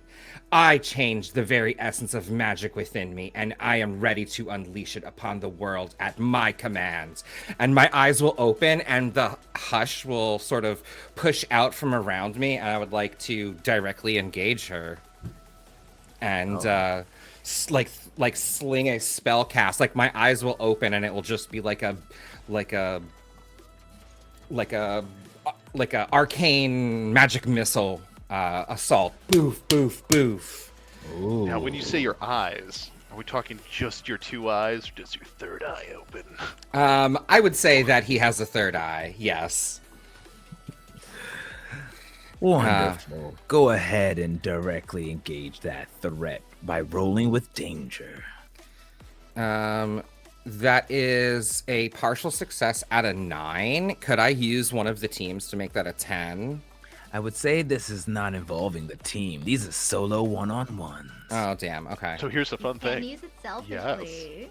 You can use it selfishly, though, yes. Just have to say how you're ignoring or insulting the team by doing this. Throw us under the bus. Ooh. Do it! Okay, I will use this team, and I will say I'm knowing that this spell might affect or reverberate into their shattered realms. I'm actually hoping to crack their mirrors more, and I'm hoping that it helps them, but it might potentially hinder them. And I will call forth, I says, my team can withstand the reality torment, and with this I afflict upon you. Cursed be my words, and shatter. Hush. And I'll take the team and like hope and pray that they can withstand the energy I'm like pushing through this dimension space. You all kind of feel chills down your spine as if someone's talking about you somewhere. But using that strange connection, that energy, you are able to turn that into a full success instead of a partial one. So pick 2 on the list. So because I did use this selfishly, and I did think of my friends in that moment, even though might hurting them. I'm gonna try and create an opportunity for them, as their mirror realms sort of like crack. That there's like that split moment that they know it's me, and they can use it at their advantage. And then I would also like to resist any incoming blows that she would like have that she's gonna throw back at me, and sort of like my mirrors crack and you see like multiple images of Alexander in different shapes, and then those like multiple Alexanders appear in the room next to me, and she doesn't know who to target. All right. And she just looks around and trying to hit the right Alex, the right invoker, leaving herself vulnerable as you're easily able to quickly wrap her up with your magic, shattering the mirror dimension that she created, making it your own. And she, in the sheer force of ejection from here, slams into a tree and limps unconscious. Moving on. And you see me sort of like fix my crown a little bit as I step out of my mirror space. And being launched, thrown onto the ground as you tumble slightly before getting up, flying down this strange Superman-like hero lands in front of you, Red Ghost. We'll call him Stars and Stripes. As he lands down, superhero pose, looks at you. Huh. Red Ghost? I'm about to really make you a ghost. You should give up now. If you know what's good for you. Okay. You mean, for real? You're just gonna give up? Yeah, sure. Awesome. Shake on it? Matt. Sure, I guess. And he walks up, and it sounds like you're trying to provoke him to do something here. Yeah, I as unthreateningly as possible. I want to provoke him to kind of lower his guard, sort of a thing. It's not provoking him into I do genuinely want him to shake my hand. Okay, go ahead. Oh, all right. Go ahead and roll for me or provoke someone. So roll with superior. Okay. I'm still guilty. Yes. Okay. So. -2 of this. Yeah. Oh, did it roll it? Provoke. Guilty. Roll. Okay. Nothing. Will I just try to roll it without tagging on the options? Yeah, that's fine. We could do the math. No, I might have to just refresh because this happened earlier on. I stopped seeing other people's rolls as well. So give me 2 seconds. Apologies. Take your time. Okay. He seems a little apprehensive at first, stopping and waiting, though. What did you end up rolling? 4. A 4. He stops in his place. So go ahead and mark a potential. And I'm gonna say, he goes, wait a second. You can't fool me. Ah! And he punches the ground, almost sort of like a move similar to that of Tremor, as he goes and tries to get you to fall down and putting you into a precarious situation. As he jumps up and goes for a strike against you. So he's going to go and make the first blow. So why don't you go ahead and roll with your conditions to take a powerful blow as he's punching you directly head on.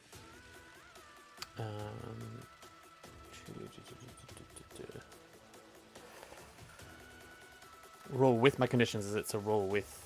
Yeah, it should automatically roll for you when you hit that button with your conditions. Okay.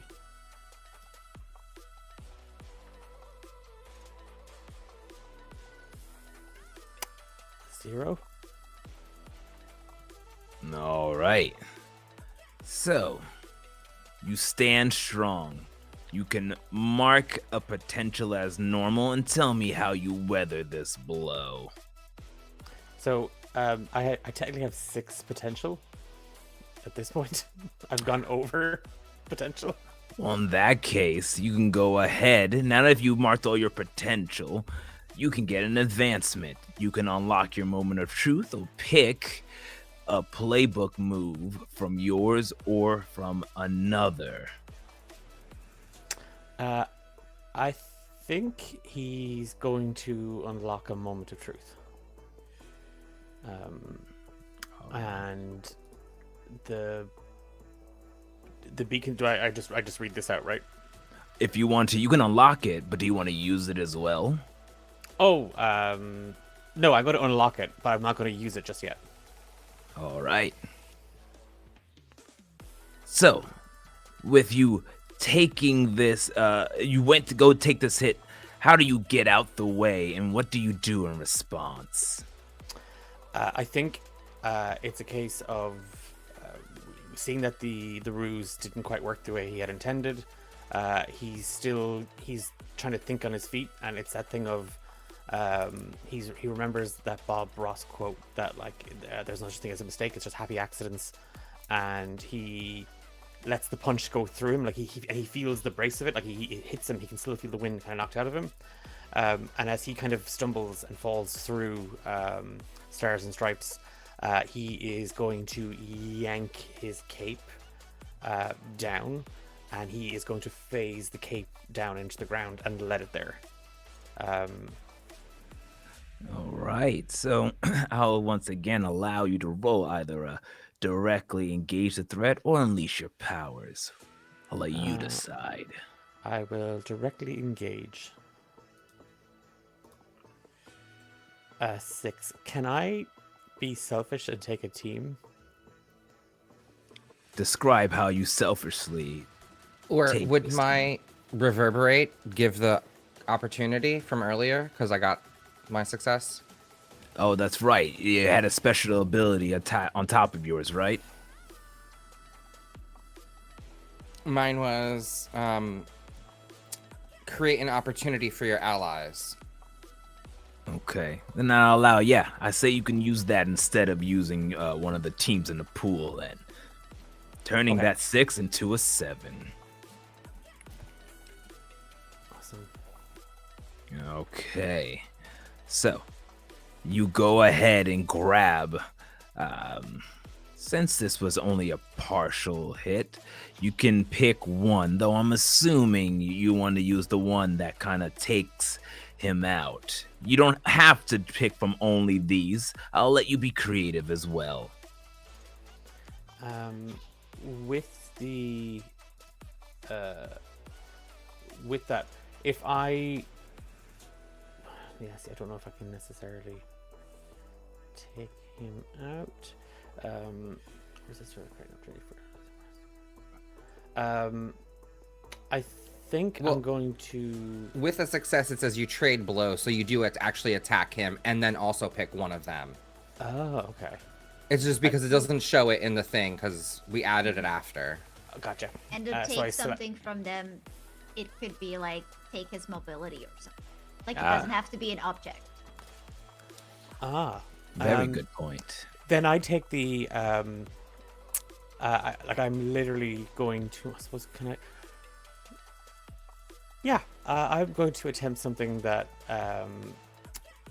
So, Red Ghost gets his phasing quirk from his mom, and she was the Silver Ghost before she left Hero, pursuing the hero career, and became a military officer.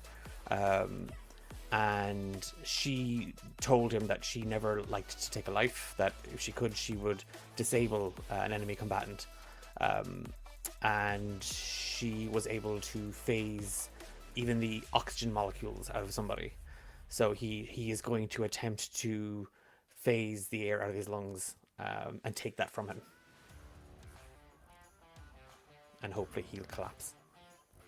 And that he does as you do this move, this remembrance of your abilities from your parents. The air is phased out as Stars and Stripes.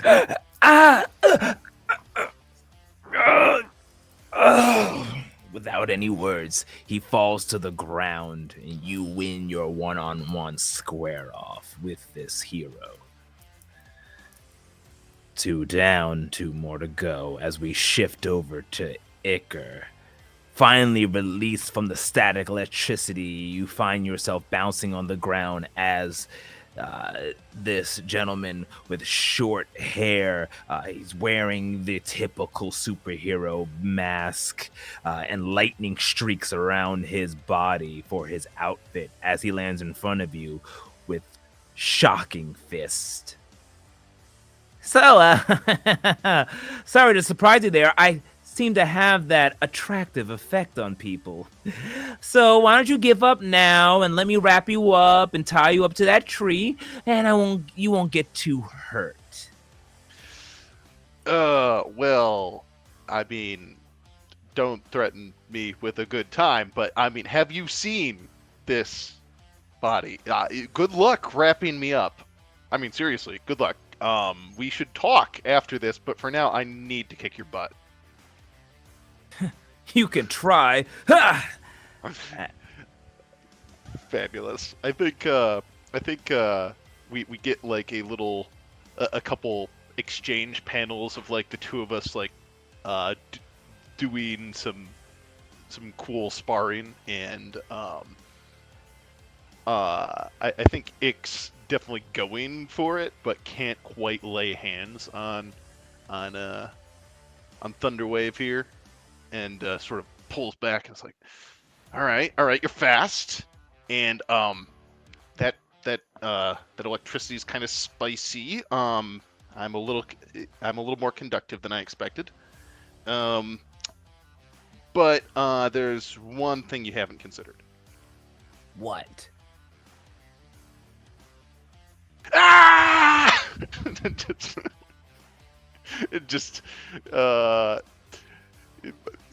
Ick is just like, you know what? I'm not actually sure how to beat this guy, so I'm just gonna try to catch him off guard and wrap him up in a bunch of in myself, big goo pile. So yeah, I'm going to directly engage a threat here, and try and take Thunderwave down, and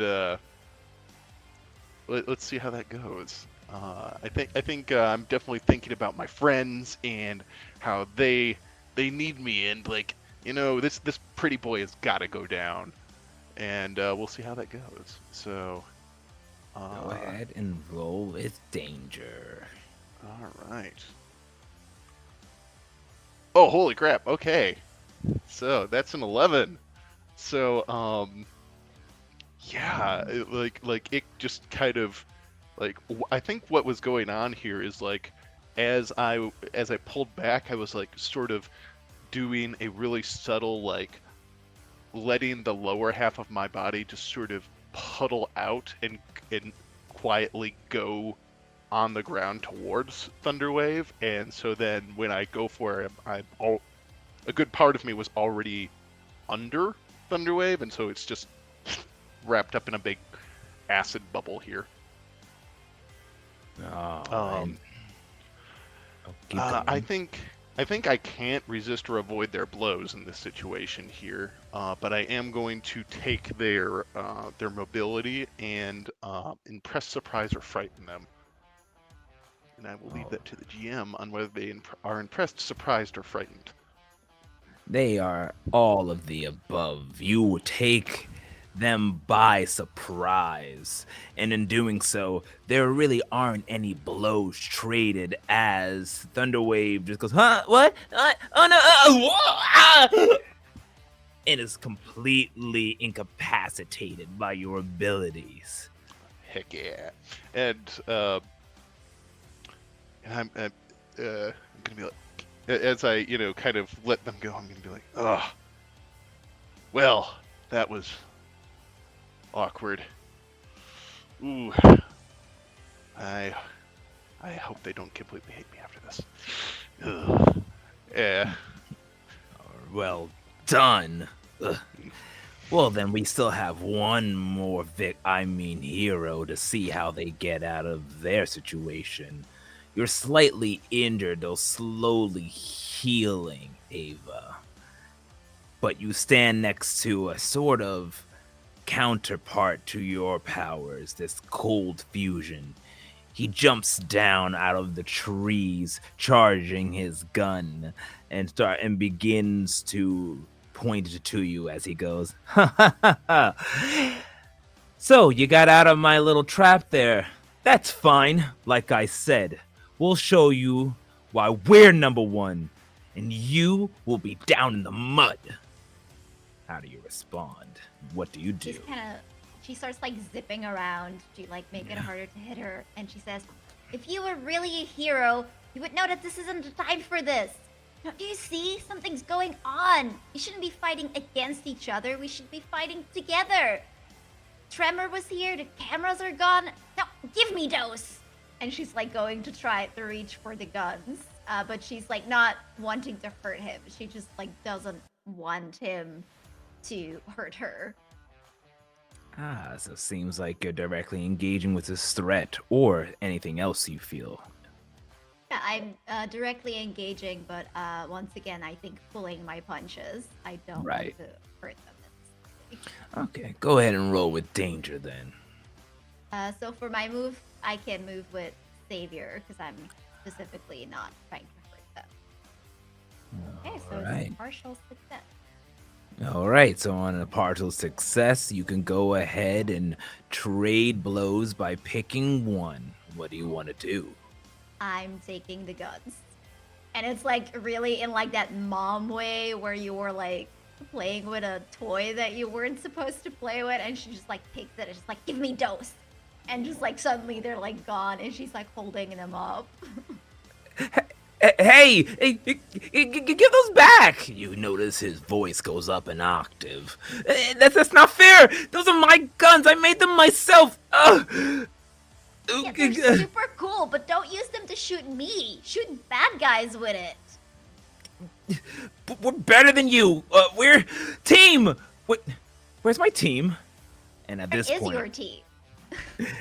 and at this point, you all return together, each with your own rival in hand, as they're all unconscious, thrown on the ground, and the Cold Fusion looks and sees defeat in front of him. Oh no. Hey, I think this means we keep the trophy. Was that even a question? No, it wasn't. You're right. Mine was like this when I found him, and Stars and Stripes has like is just doodled all over his face, like he's literally just covered. I think Ava like turns the gun and like gives it, with the safe part back to Cold Fusion and says, "Let's not do this. We need to figure out a way out together."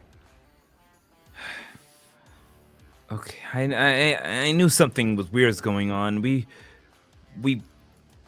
saw this strange villain. I thought it was part of the test, but he took out one of the other schools like it was nothing.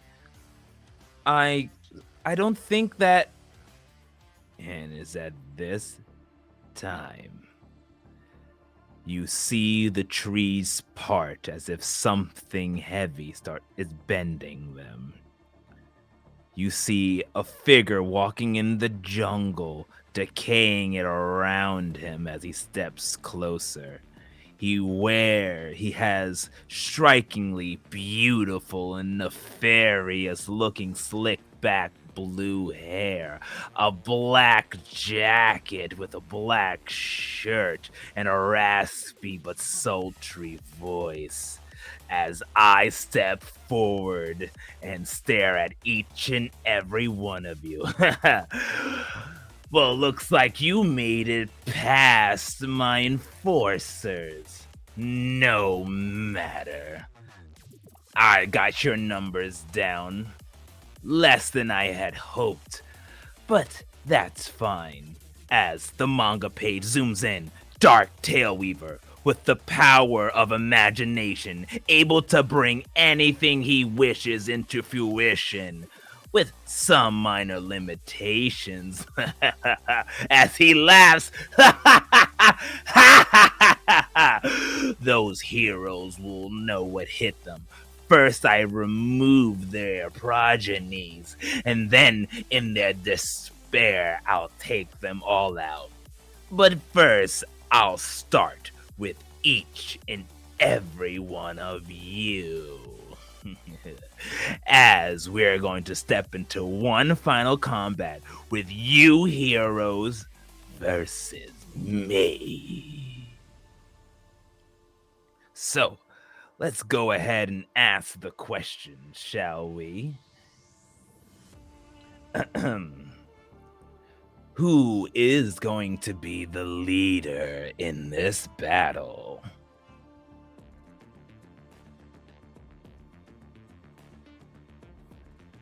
Man, I kind of feel like Invoker, you might be the one that we want. Oh, really? Okay. Yeah, Mr. Mystical Powers. Mr. Like, Birds. if we're Okay. up against Reality Warper, I think that might be what we need. Okay, I'll be the leader. All right, then. If you are the leader, first you get 2 added to the team, because you're gonna need it going up against me. Next up, let's see. Does your team leader have influence over every other teammate? Yes, I do. Well then, lucky you. Add another to the team pool. Will you all have the same purpose in this fight? Bust your ass. Kick your ass. I write reality, not you. Oh, we'll see. Add another to the team pool. Now, does anyone mistrust anybody? Did I sow any discontent into your party?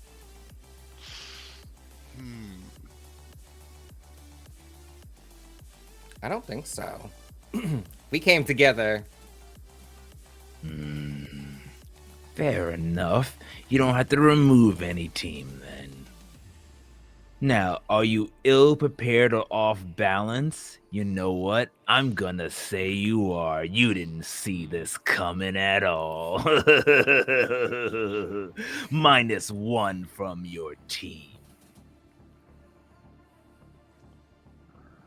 Now, if you don't want to minus this one, you can mark a condition, Alex. If not, then we'll keep it as such. Do you or do you not? Just as the last one? No, I can't. I need it. Understood.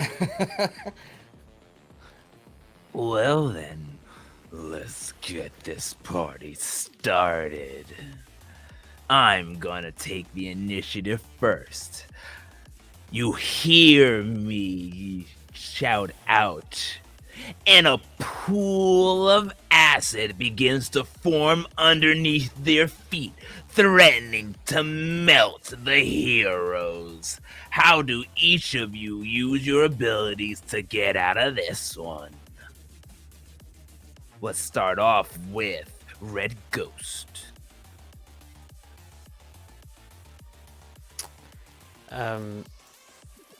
I mean, we kind of all look. I think maybe the first thing Red Ghost does is he kind of looks at Ick and he's like, "Dude," and he's just gonna point down.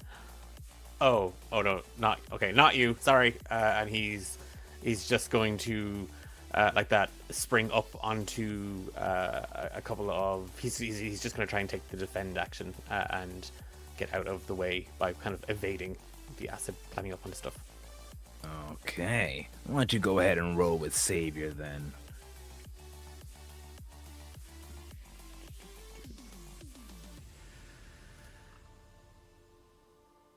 I mean, like, I haven't rolled above a 6 this entire game.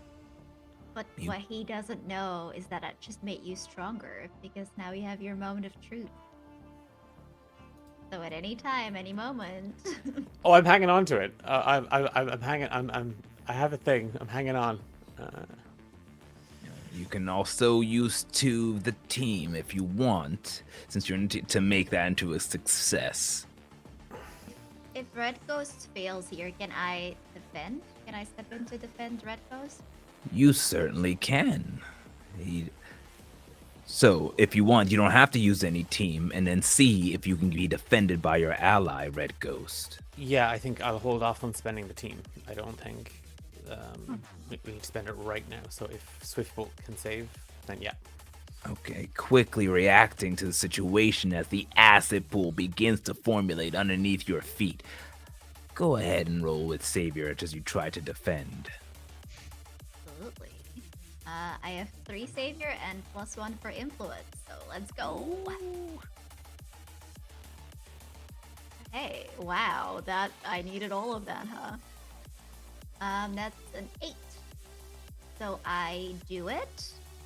I will add a team to the pool, but I also expose myself to danger or escalate the situation. I'll leave it up to you, but I think a good one could, of course, be like, I run, get Red Ghost out, but then your acid gets me. And, like my ankle gets injured as I don't make it out fast. I will go in that myself as well. You managed to defend and get Red Ghost out of there, but the acid sizzles and burns your precious feet, slowing you down and making it more difficult to pull off your maneuvers. You might take some minuses towards those rolls in the future. But you do, so I would say you are injured at this moment. From those couple of attacks.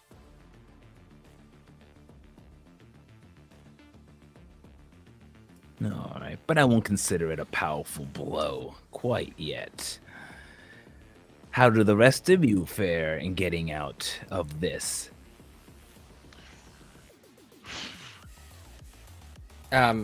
I look at Iker and I say, I trust you, and I run and like jump into him and would rather be in his poison than in the poison beneath my feet, and I need a moment.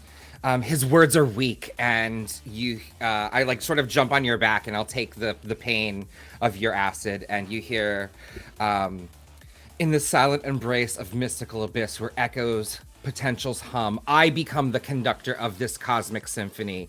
With hands raised in reverence unseen forces, I invoke latent energies to converge and amplify, and I'll clap my hands, and this power will exude out to our friends.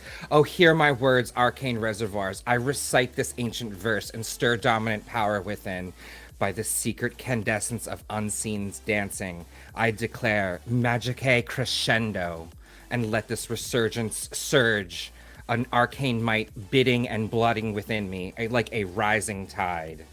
I await release upon Aegis and my own will, and I'll cast or use my playbook move to start my burns and power and charge up. Oh boy. Wow. I Okay. appreciate the trust. Yes. And that was Don't a die. 10. So I got 3 burn. So I do not take any conditions or any damages. So I have 3 of my charges abilities. So as I sort of like sit on top of you, you feel the just power like grow on your back, and the magical rings start to hum and swirl around me. Interesting. How do you respond in kind, Iker? All right, well, you think you can dish it out? Let's see if you can take it. And I'm going to like ripple my hands down into the ground and just rip the upper layer of the dirt and the acid up in a wave attack back against you. Let's see if you can handle your own acid. Have a taste of your own medicine. And yeah, you're here by yourself. I'm fighting with my friends. So I'm going to attempt to directly engage a threat here and see if I can take out Dark Tail Weaver with and I'm just honestly I'm throwing as much of myself into this attack as I can to try and minimize the amount that Invoker is having to deal with from touching me. And I'm just like, oh, this can't be good for him. This can't be good for him. Yeah, oh boy. So we'll see how that goes. All right, go ahead and roll with danger.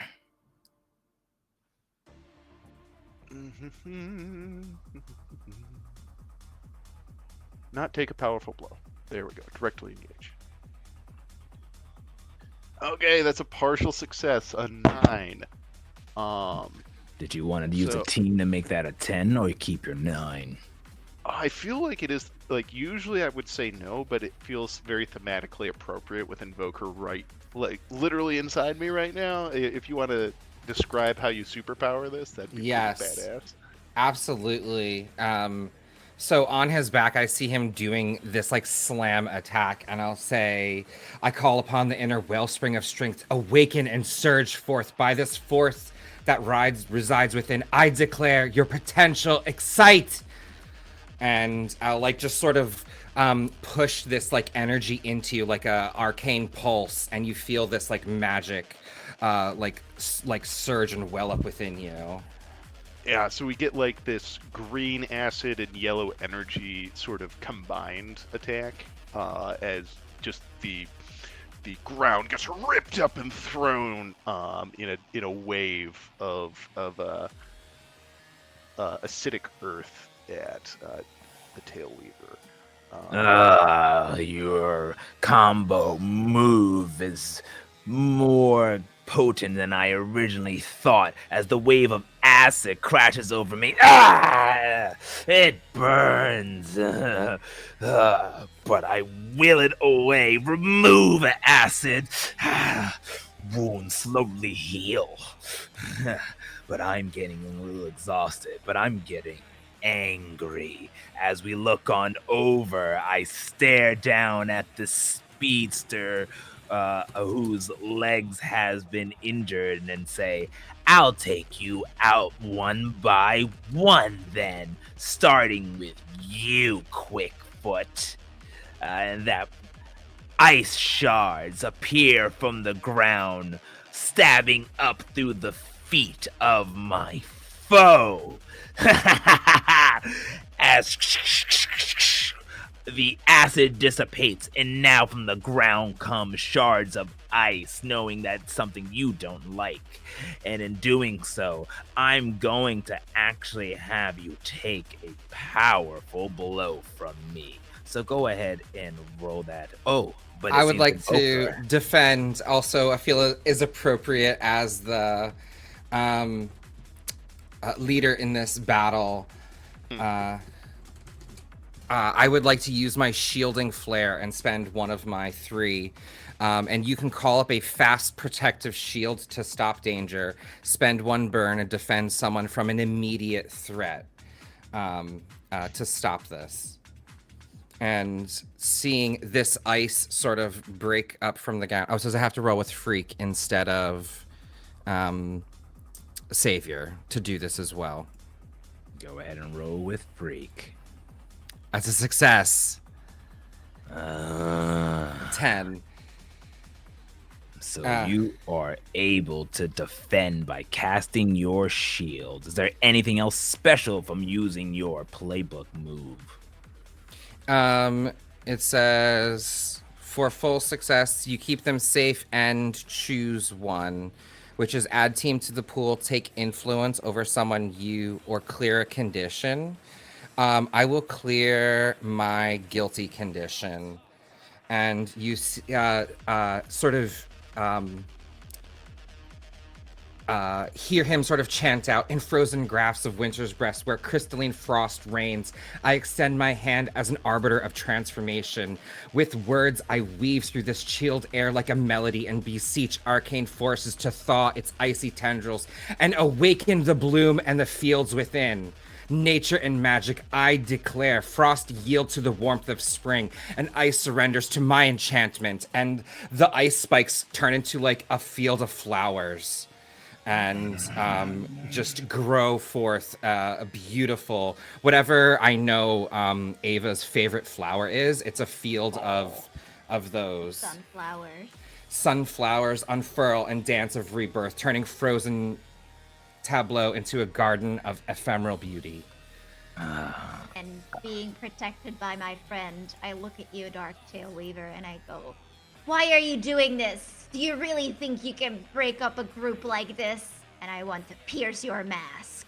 Oh, go ahead and roll with mundane. That is an 8. So I will ask one question. What Wait. do you want to ask? Or do we want to add some team here? Ghost, use your +2.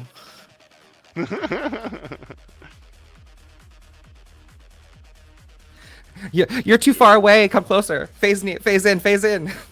Do you want to? Do you want to add a +2 here? Or I'm okay with an 8, so whatever you pick.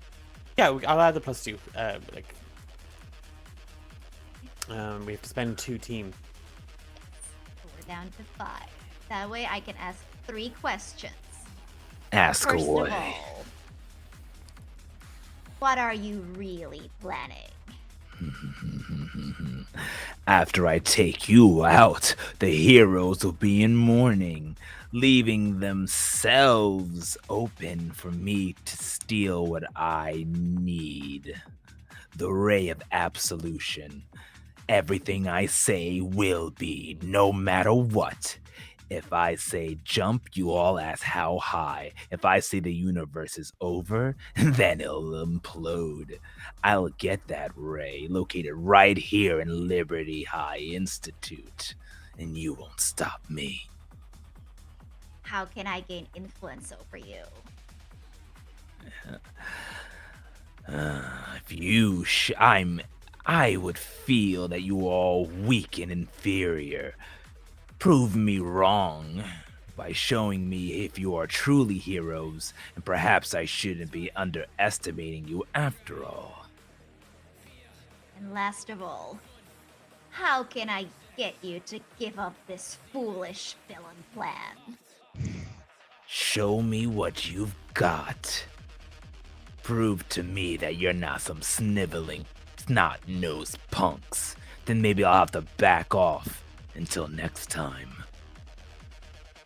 Well, you heard the man. Let's give him all that we've got.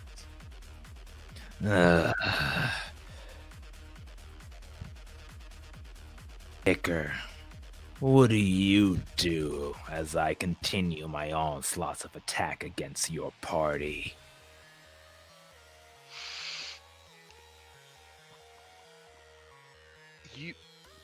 You want to... Why are you attacking us? I mean, look, villain's gonna villain. I get it. You're all like, you're gonna take us out and our parents after that because they'll be off balance. Man, nobody cares about me except for these people here. You are... Like, I know what I am. What are you? Why? What are you trying to get out of this? Like, I'm proof that just having weird powers doesn't mean you have to be a bad person. Why are you acting this way?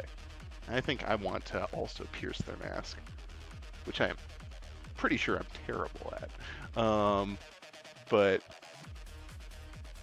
oh yeah, because I'm angry, so that's a -2. Plus a -1 gets me to a to a 5 on that attempt to pierce. Just too snarky. Too snarky. Okay. So go ahead and mark a potential. But then I counter and say, why do I have? Why do I want to do this? Because it's fun. And you, look at you, living in this society as heroes, inflicting your justice amongst the masses when you're all fake. You're not heroes. You're all selfish with your own insecurities. Why don't you go snuggling back like the snot ball you are? And I'm gonna try and attempt to. Actually, I'm gonna go ahead and just inflict a condition on you. Do you have insecure checked off? I do have insecure already checked, so What about I've got a freight. hopeless? Well, I got hopeless checked now. -2 to unleashing your powers. All right. But in hearing my little monologue, how do you react and what do you do next, Red Ghost? Seeing and hearing what this Dark Tailweaver is about, I'm kind of at Swiftbolt's decry that the team kind of take him out. Red Ghost, seeing Iker kind of like take his focus for a second, he thinks of something, and he doesn't even know if it's going to work. He doesn't know if it's even possible. But he is, if this villain wants to effect horrific change upon the world against everybody's will, then he needs to separate him from reality. He needs to make the Dark Tailweaver a ghost. And seeing no other option, he finds some power within him, and he runs, kind of sprinting past Swiftbolt, and kind of just kind of giving Invoker a kind of a wink. He just throws himself at the Dark Tailweaver, and he full on just kind of like locks his arms and his legs around him as he goes to reveal his moment of truth. And Red Ghost, he doesn't know how it works. He doesn't know anything about it, but he does the one thing that, as ridiculous as it possibly seems, it manages to connect as he phases the Dark Tailweaver out of reality, severing his connection. Oh, you've done it now. I'm going to say, yes, you can do that. As you are running up, I notice you coming and can feel the danger. I quickly start to create obstacles in the way, and all of you connect in a moment in your tiredness and in your new bravado on what's happening. How do you all wish to defend Red Ghost as he attempts to finally put a stop to me? I'm going to slam my hands together and create a V wave of acid to clear the way for Red Ghost to go forward. You break through the shields of rock that I say appears to block him as it melts. though more comes as now I formulate a stream of shadows that attempt to pull you in, arms pulling up. Who defends him against this?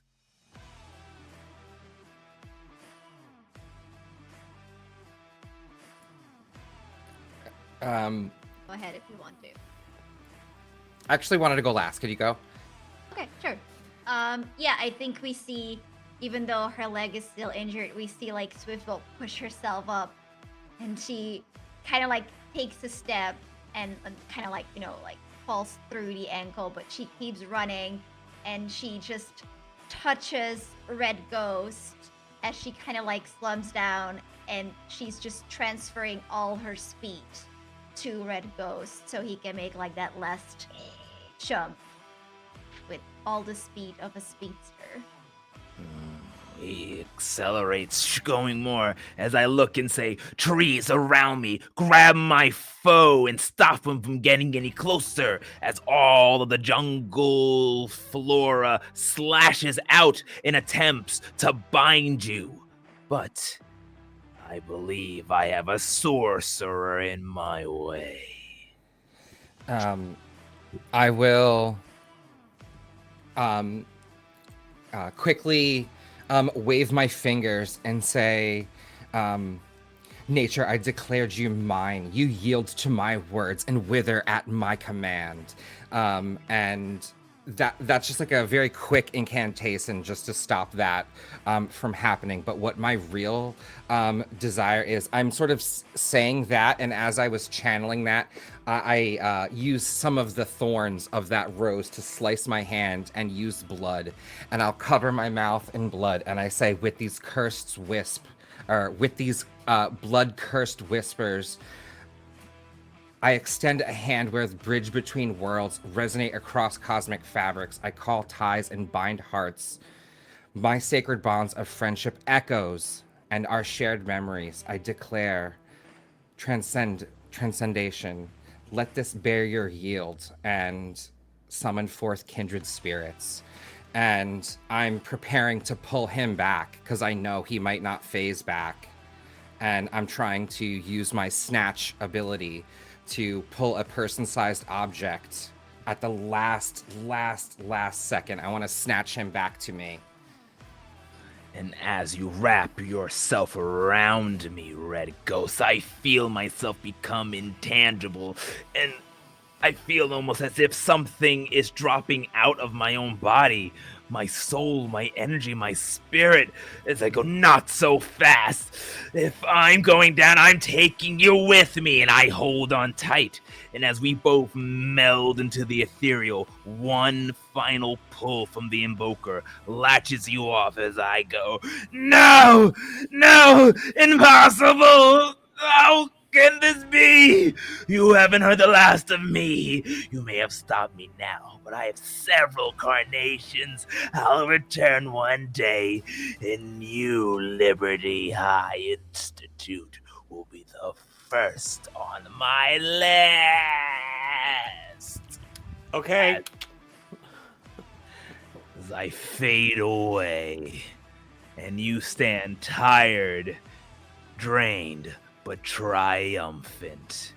And is at this moment that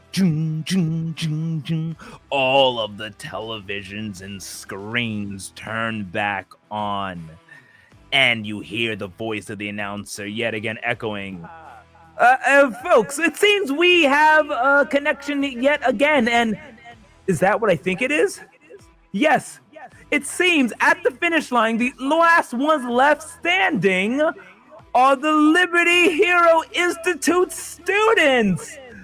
I think we have our winners for a fourth year in a row. Give it up for our very own Liberty Institute. The crowd cheers wild as explosions and fireworks shoot off above you. The rest of them not knowing about the troubles that you all have faced inside. And there, as you wave triumphantly, looking at each other, becoming true heroes, the manga chapter close, and we will end our session. Congratulations, heroes. You bested me this time. Hmm. So Thank- before we go ahead and wrap up, let's do a little thing we like to call stars and wishes. But before we get into the wishes, but instead of getting to wishes, we're gonna call it a star and epilogue. You all get your own OVA, original video animation anime, and I want to know what it's about. Give us a little tidbit. So, giving us a stars and OVAs, let's start off with Red Ghost, Declan.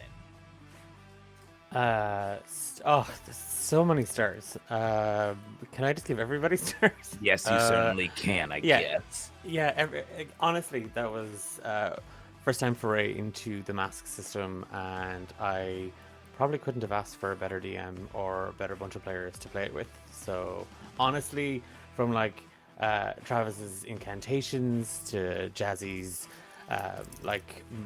big time mom team energy, and Zach and just the kind of almost the fourth wall with the manga chapters and stuff. No, it was just absolutely, I loved every second of it. What did Red Ghost get up to following this? He went to Paris on an exchange program where he studied art for a semester in a hero and art technical institute. And I think the gang may have come over to visit him, and they thwarted a mine villain while they were there. One of his Wow, greatest that's fears. not an OVA. That's a whole ass just like video Oh, it's all hyper that condensed. comes It's all out. hyper. That's it's all a hyper condensed. spin-off. Yeah, that's like Fully. the dual heroes for MHA movie. It's like, here's the thing that you'll never see in the show that absolutely happened. That's so cool. Alright. Great job. We'll move on over to Eker himself. Zach, your stars in OVA slash Oh, epilogue. Let's see. I wanted to give kudos to Ava for being willing to engage with. I think I saw a couple. Oh yeah. And Red Ghost for Eric for engaging with the how to clear conditions in self-destructive ways. I think that one thing that really makes Smash shine is when you remember that you are playing teenage heroes who are still making poor. I mean, I wish that this applied to me as a 30-something-year-old. That you're playing heroes who are still struggling with their identity, with knowing what the right thing is to do, not just how to do it. So I really loved watching the way that you guys engaged with those systems and made it interesting. That was great. I guess for my epilogue, Ichor is going to. I think the next arc is Ichor going to the Swiftbolt agency and attempting to get a work study program with them, and Jay-Z, Jazzy and I talked about why that might run into some issues, and there's some good spicy drama about Ava getting along with me, but maybe not everyone in the Swiftbolt agency thinking that that's a good idea. So lots of image drama, and I think that we also get some light romantic tension between Iker and Thunderbolt. So so that would or Thunderwave. Yes. I was actively regretting taking their mobility instead of taking their phone number, so I'm taking the opportunity to fix that. Fantastic. All right, Swiftbolt, Jazzy. Your stars and OVA. Yeah, my stars. I love phasing out of reality is like the coolest application of a phasing ability ever. That was absolutely like what the moment of truth was all about. Like, so cool. That was so awesome. And also like just in general, like how Red Ghost was like using, like I had such Kitty Pride vibes at like Shadowcat vibes at points, and I love Shadowcat, so that's like an immense compliment. But I just thought you used them in like such fun and creative ways. I also loved your little like sulky moment. I thought that was great. Um, for Travis, yeah, the incantations were fire. And I love um Alex's like sassy moments, like, oh, you think this is a crown? Like, it was perfect. Um, incredible youngest child energy. Loved it. And I also really love like your sort of like your foresight to like use the snatch move to like get Ghost back. I thought that like added a real emotional punch to just like how this team works, like how they care for each other. Um, I thought that was really cool, and like just how you played into the Novas, like high emotional powers. I thought that was super cool. And even though you are a villain, a vile villain, Dark Tail Weaver, I think you at least committed to the bit, and you were able to really, get the stakes up and hit us where it truly hurt. So, because I'm a good person, I'll give you stars for that. But no, that was absolutely fantastic. And the OVA, I think we sort of see like a little bit of a joined one, maybe. I think we see like this really weird cosmic dimension realm. And Invoker, I think, is there, having probably like opened a portal of some sort. And Iker as well, having taken up this apprenticeship. And I think we see Ava like look into the dark and she says, Dad? Dad, we found you. I know why you have to hide, but I promise you they won't find us here. We'll go somewhere they'll never find us again. And that's like the trailer, and then it's like never published. Oh. Awesome. Good job. I'll take the stars. I know I deserve it. But you guys did a fantastic job beating me. Ugh. And last but not least, the one who took away all my fun at the end, Travis playing the Invoker. Your stars and OVA/epilogue. I will say thank you, stars, to everyone. Did just a fantastic job. I really loved the way that we all played our characters and got to react with one another. Thank you for allowing me to be your crazy, MTG blue wizard. I love counterspelling and changing outcomes and being whippy and coming up with crazy incantations. So thanks for putting up with that. I loved Ghost's like attitude and his style. It was just so like punk, and it felt like proper, like good, like I wish you were like the cool big brother I would have had when I was younger, that was so much fun.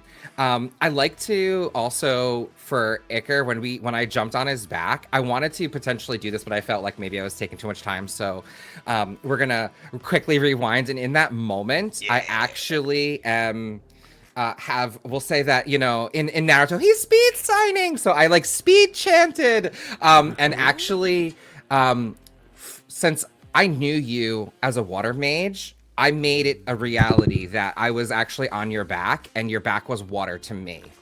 Because I know who you were, and I would say you could never hurt me.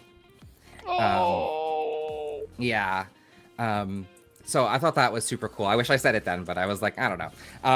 And then Ava, like, running through the door and, like, letting me say, like, I call for you, like, just means... Like, it's just powerful, and it felt really cool, and I loved, like, those moments, and, yeah, like, thanks for, like, letting me like do that. And I think also with the ghost, I thought about the snatch ability because like I know that the Nova can be sort of OP, but I was like, how could I use this in a way that's so meaningful? And I was just like, that's why I was like, with this like blood, like with our blood that binds us, and I pull you back, and I thought that was just fun. So I loved having that moment. And for my OVA, I'm actually going to say it is way far in the future, and you see an older, proper gentleman with a monocle in one eye and white hair sort of slicked back, a nice big bushy beard, a wonderful white flowing cape, and you see the invoker in sort of a regal attire, all done up well, long boots sort of laced up in a big buckle, and he has this sort of sexy, granddad vibes, and he carries books around with him, and you see him in a library in a sleepy, rainy Seattle type city, and a workshop closes and the public mundane people leave, and you see happy smiling faces as he started a library and rec center for the people there. And he goes behind, pushes a few secret combinations or pulls a bookshelf and goes into his secret Batman like lab lair, and you see arcane tools and you see arcane devices and books and knowledge, and he's become the lore keeper. And on this West Coast city, he's reclaimed his name, and he's known as the Tail Weaver here. Huh. Well, I don't know that much. And this is actually a throwback to an in-house game that we've played like several years ago. I made a character and named him the Tail Weaver with Omar's permission a long time ago. So this is a nod to that. But people called him Book Daddy. So I'll post the picture I have of him in our chat so you can all see who I'm talking about. Yep, Book Daddy is definitely an accurate description of the character you just gave. It's giving like Crowley and Aziraphale, but like And fusion dance. absolutely. And we'll say in this epilogue, this last moment, you see him sort of writing in a book a rune, a spell of incantation, and the same rune that you saw him, Alexander, give each of you in our summoning trial, a lights. Maybe it's a charm on your bracelet, maybe it's a button on your lapel, but a doorway opens up in front of you, and you know that I'm calling you. And then that's where the scene ends. How cute. Well, I guess it's my turn. I'll give you all stars, I guess. Red Ghost, that was an epic way to dispatch of me. Even I wasn't ready for that one. Phasing me out of my own body, it's hard to will myself back into existence after that one. Even though your roles were something left to be desired, it really created quite the tension in the character development. So, love that. Awesome job there. Iker, Zach, I love your character, your development, your kind of self-deprivation. Embody that of what a teenager is, especially losing everything that you've lost, but still understanding who you are and coming for and believing in yourself at the end. So I love that character development. Jazzy with Ava, Swift Bolts. I love speedsters, one of my favorite type of superheroes. So I hope you didn't think I picked on you a little too much, but I thought it was fantastic, and I love your uppity spirit, and I love crushing it as well. But you persevered. Good job there. Awesome descriptions. Speaking of descriptions, the invoker here with your spells and incantations. Who's the Tail Weaver? I'm the Tail Weaver here. And I'm gonna say that in that epilogue you did describe Invoker, you call everyone, because from the shadows I rose again. Dark Tail Weaver versus the new Tail Weaver. And I'm even more powerful than I've ever been. But awesome job, of course, Travis. Thank you, everybody, for coming and hanging out with us. I've taken this over. That other light tail weaver you saw before, nothing compared to me. So maybe they'll let me out the shadows every so often for another game. We'll find out. As always, thank you for those who donated. We've made in a whopping $123, and this is just only the first stream. We have more coming to you. Tomorrow, the other Tail Weaver is joined by friends from Elder's Foundry as we go into Theros Gods in Glory. So we'll see that Dungeons and Dragons campaign. So stay tuned tomorrow. Stop by tomorrow at 7 o'clock p.m. Eastern Standard Time as we dive into a little D&D. And we have a little bit more shows coming throughout the rest of the month. And then on the eve of our new year, we release the season finale of Descent into the Void.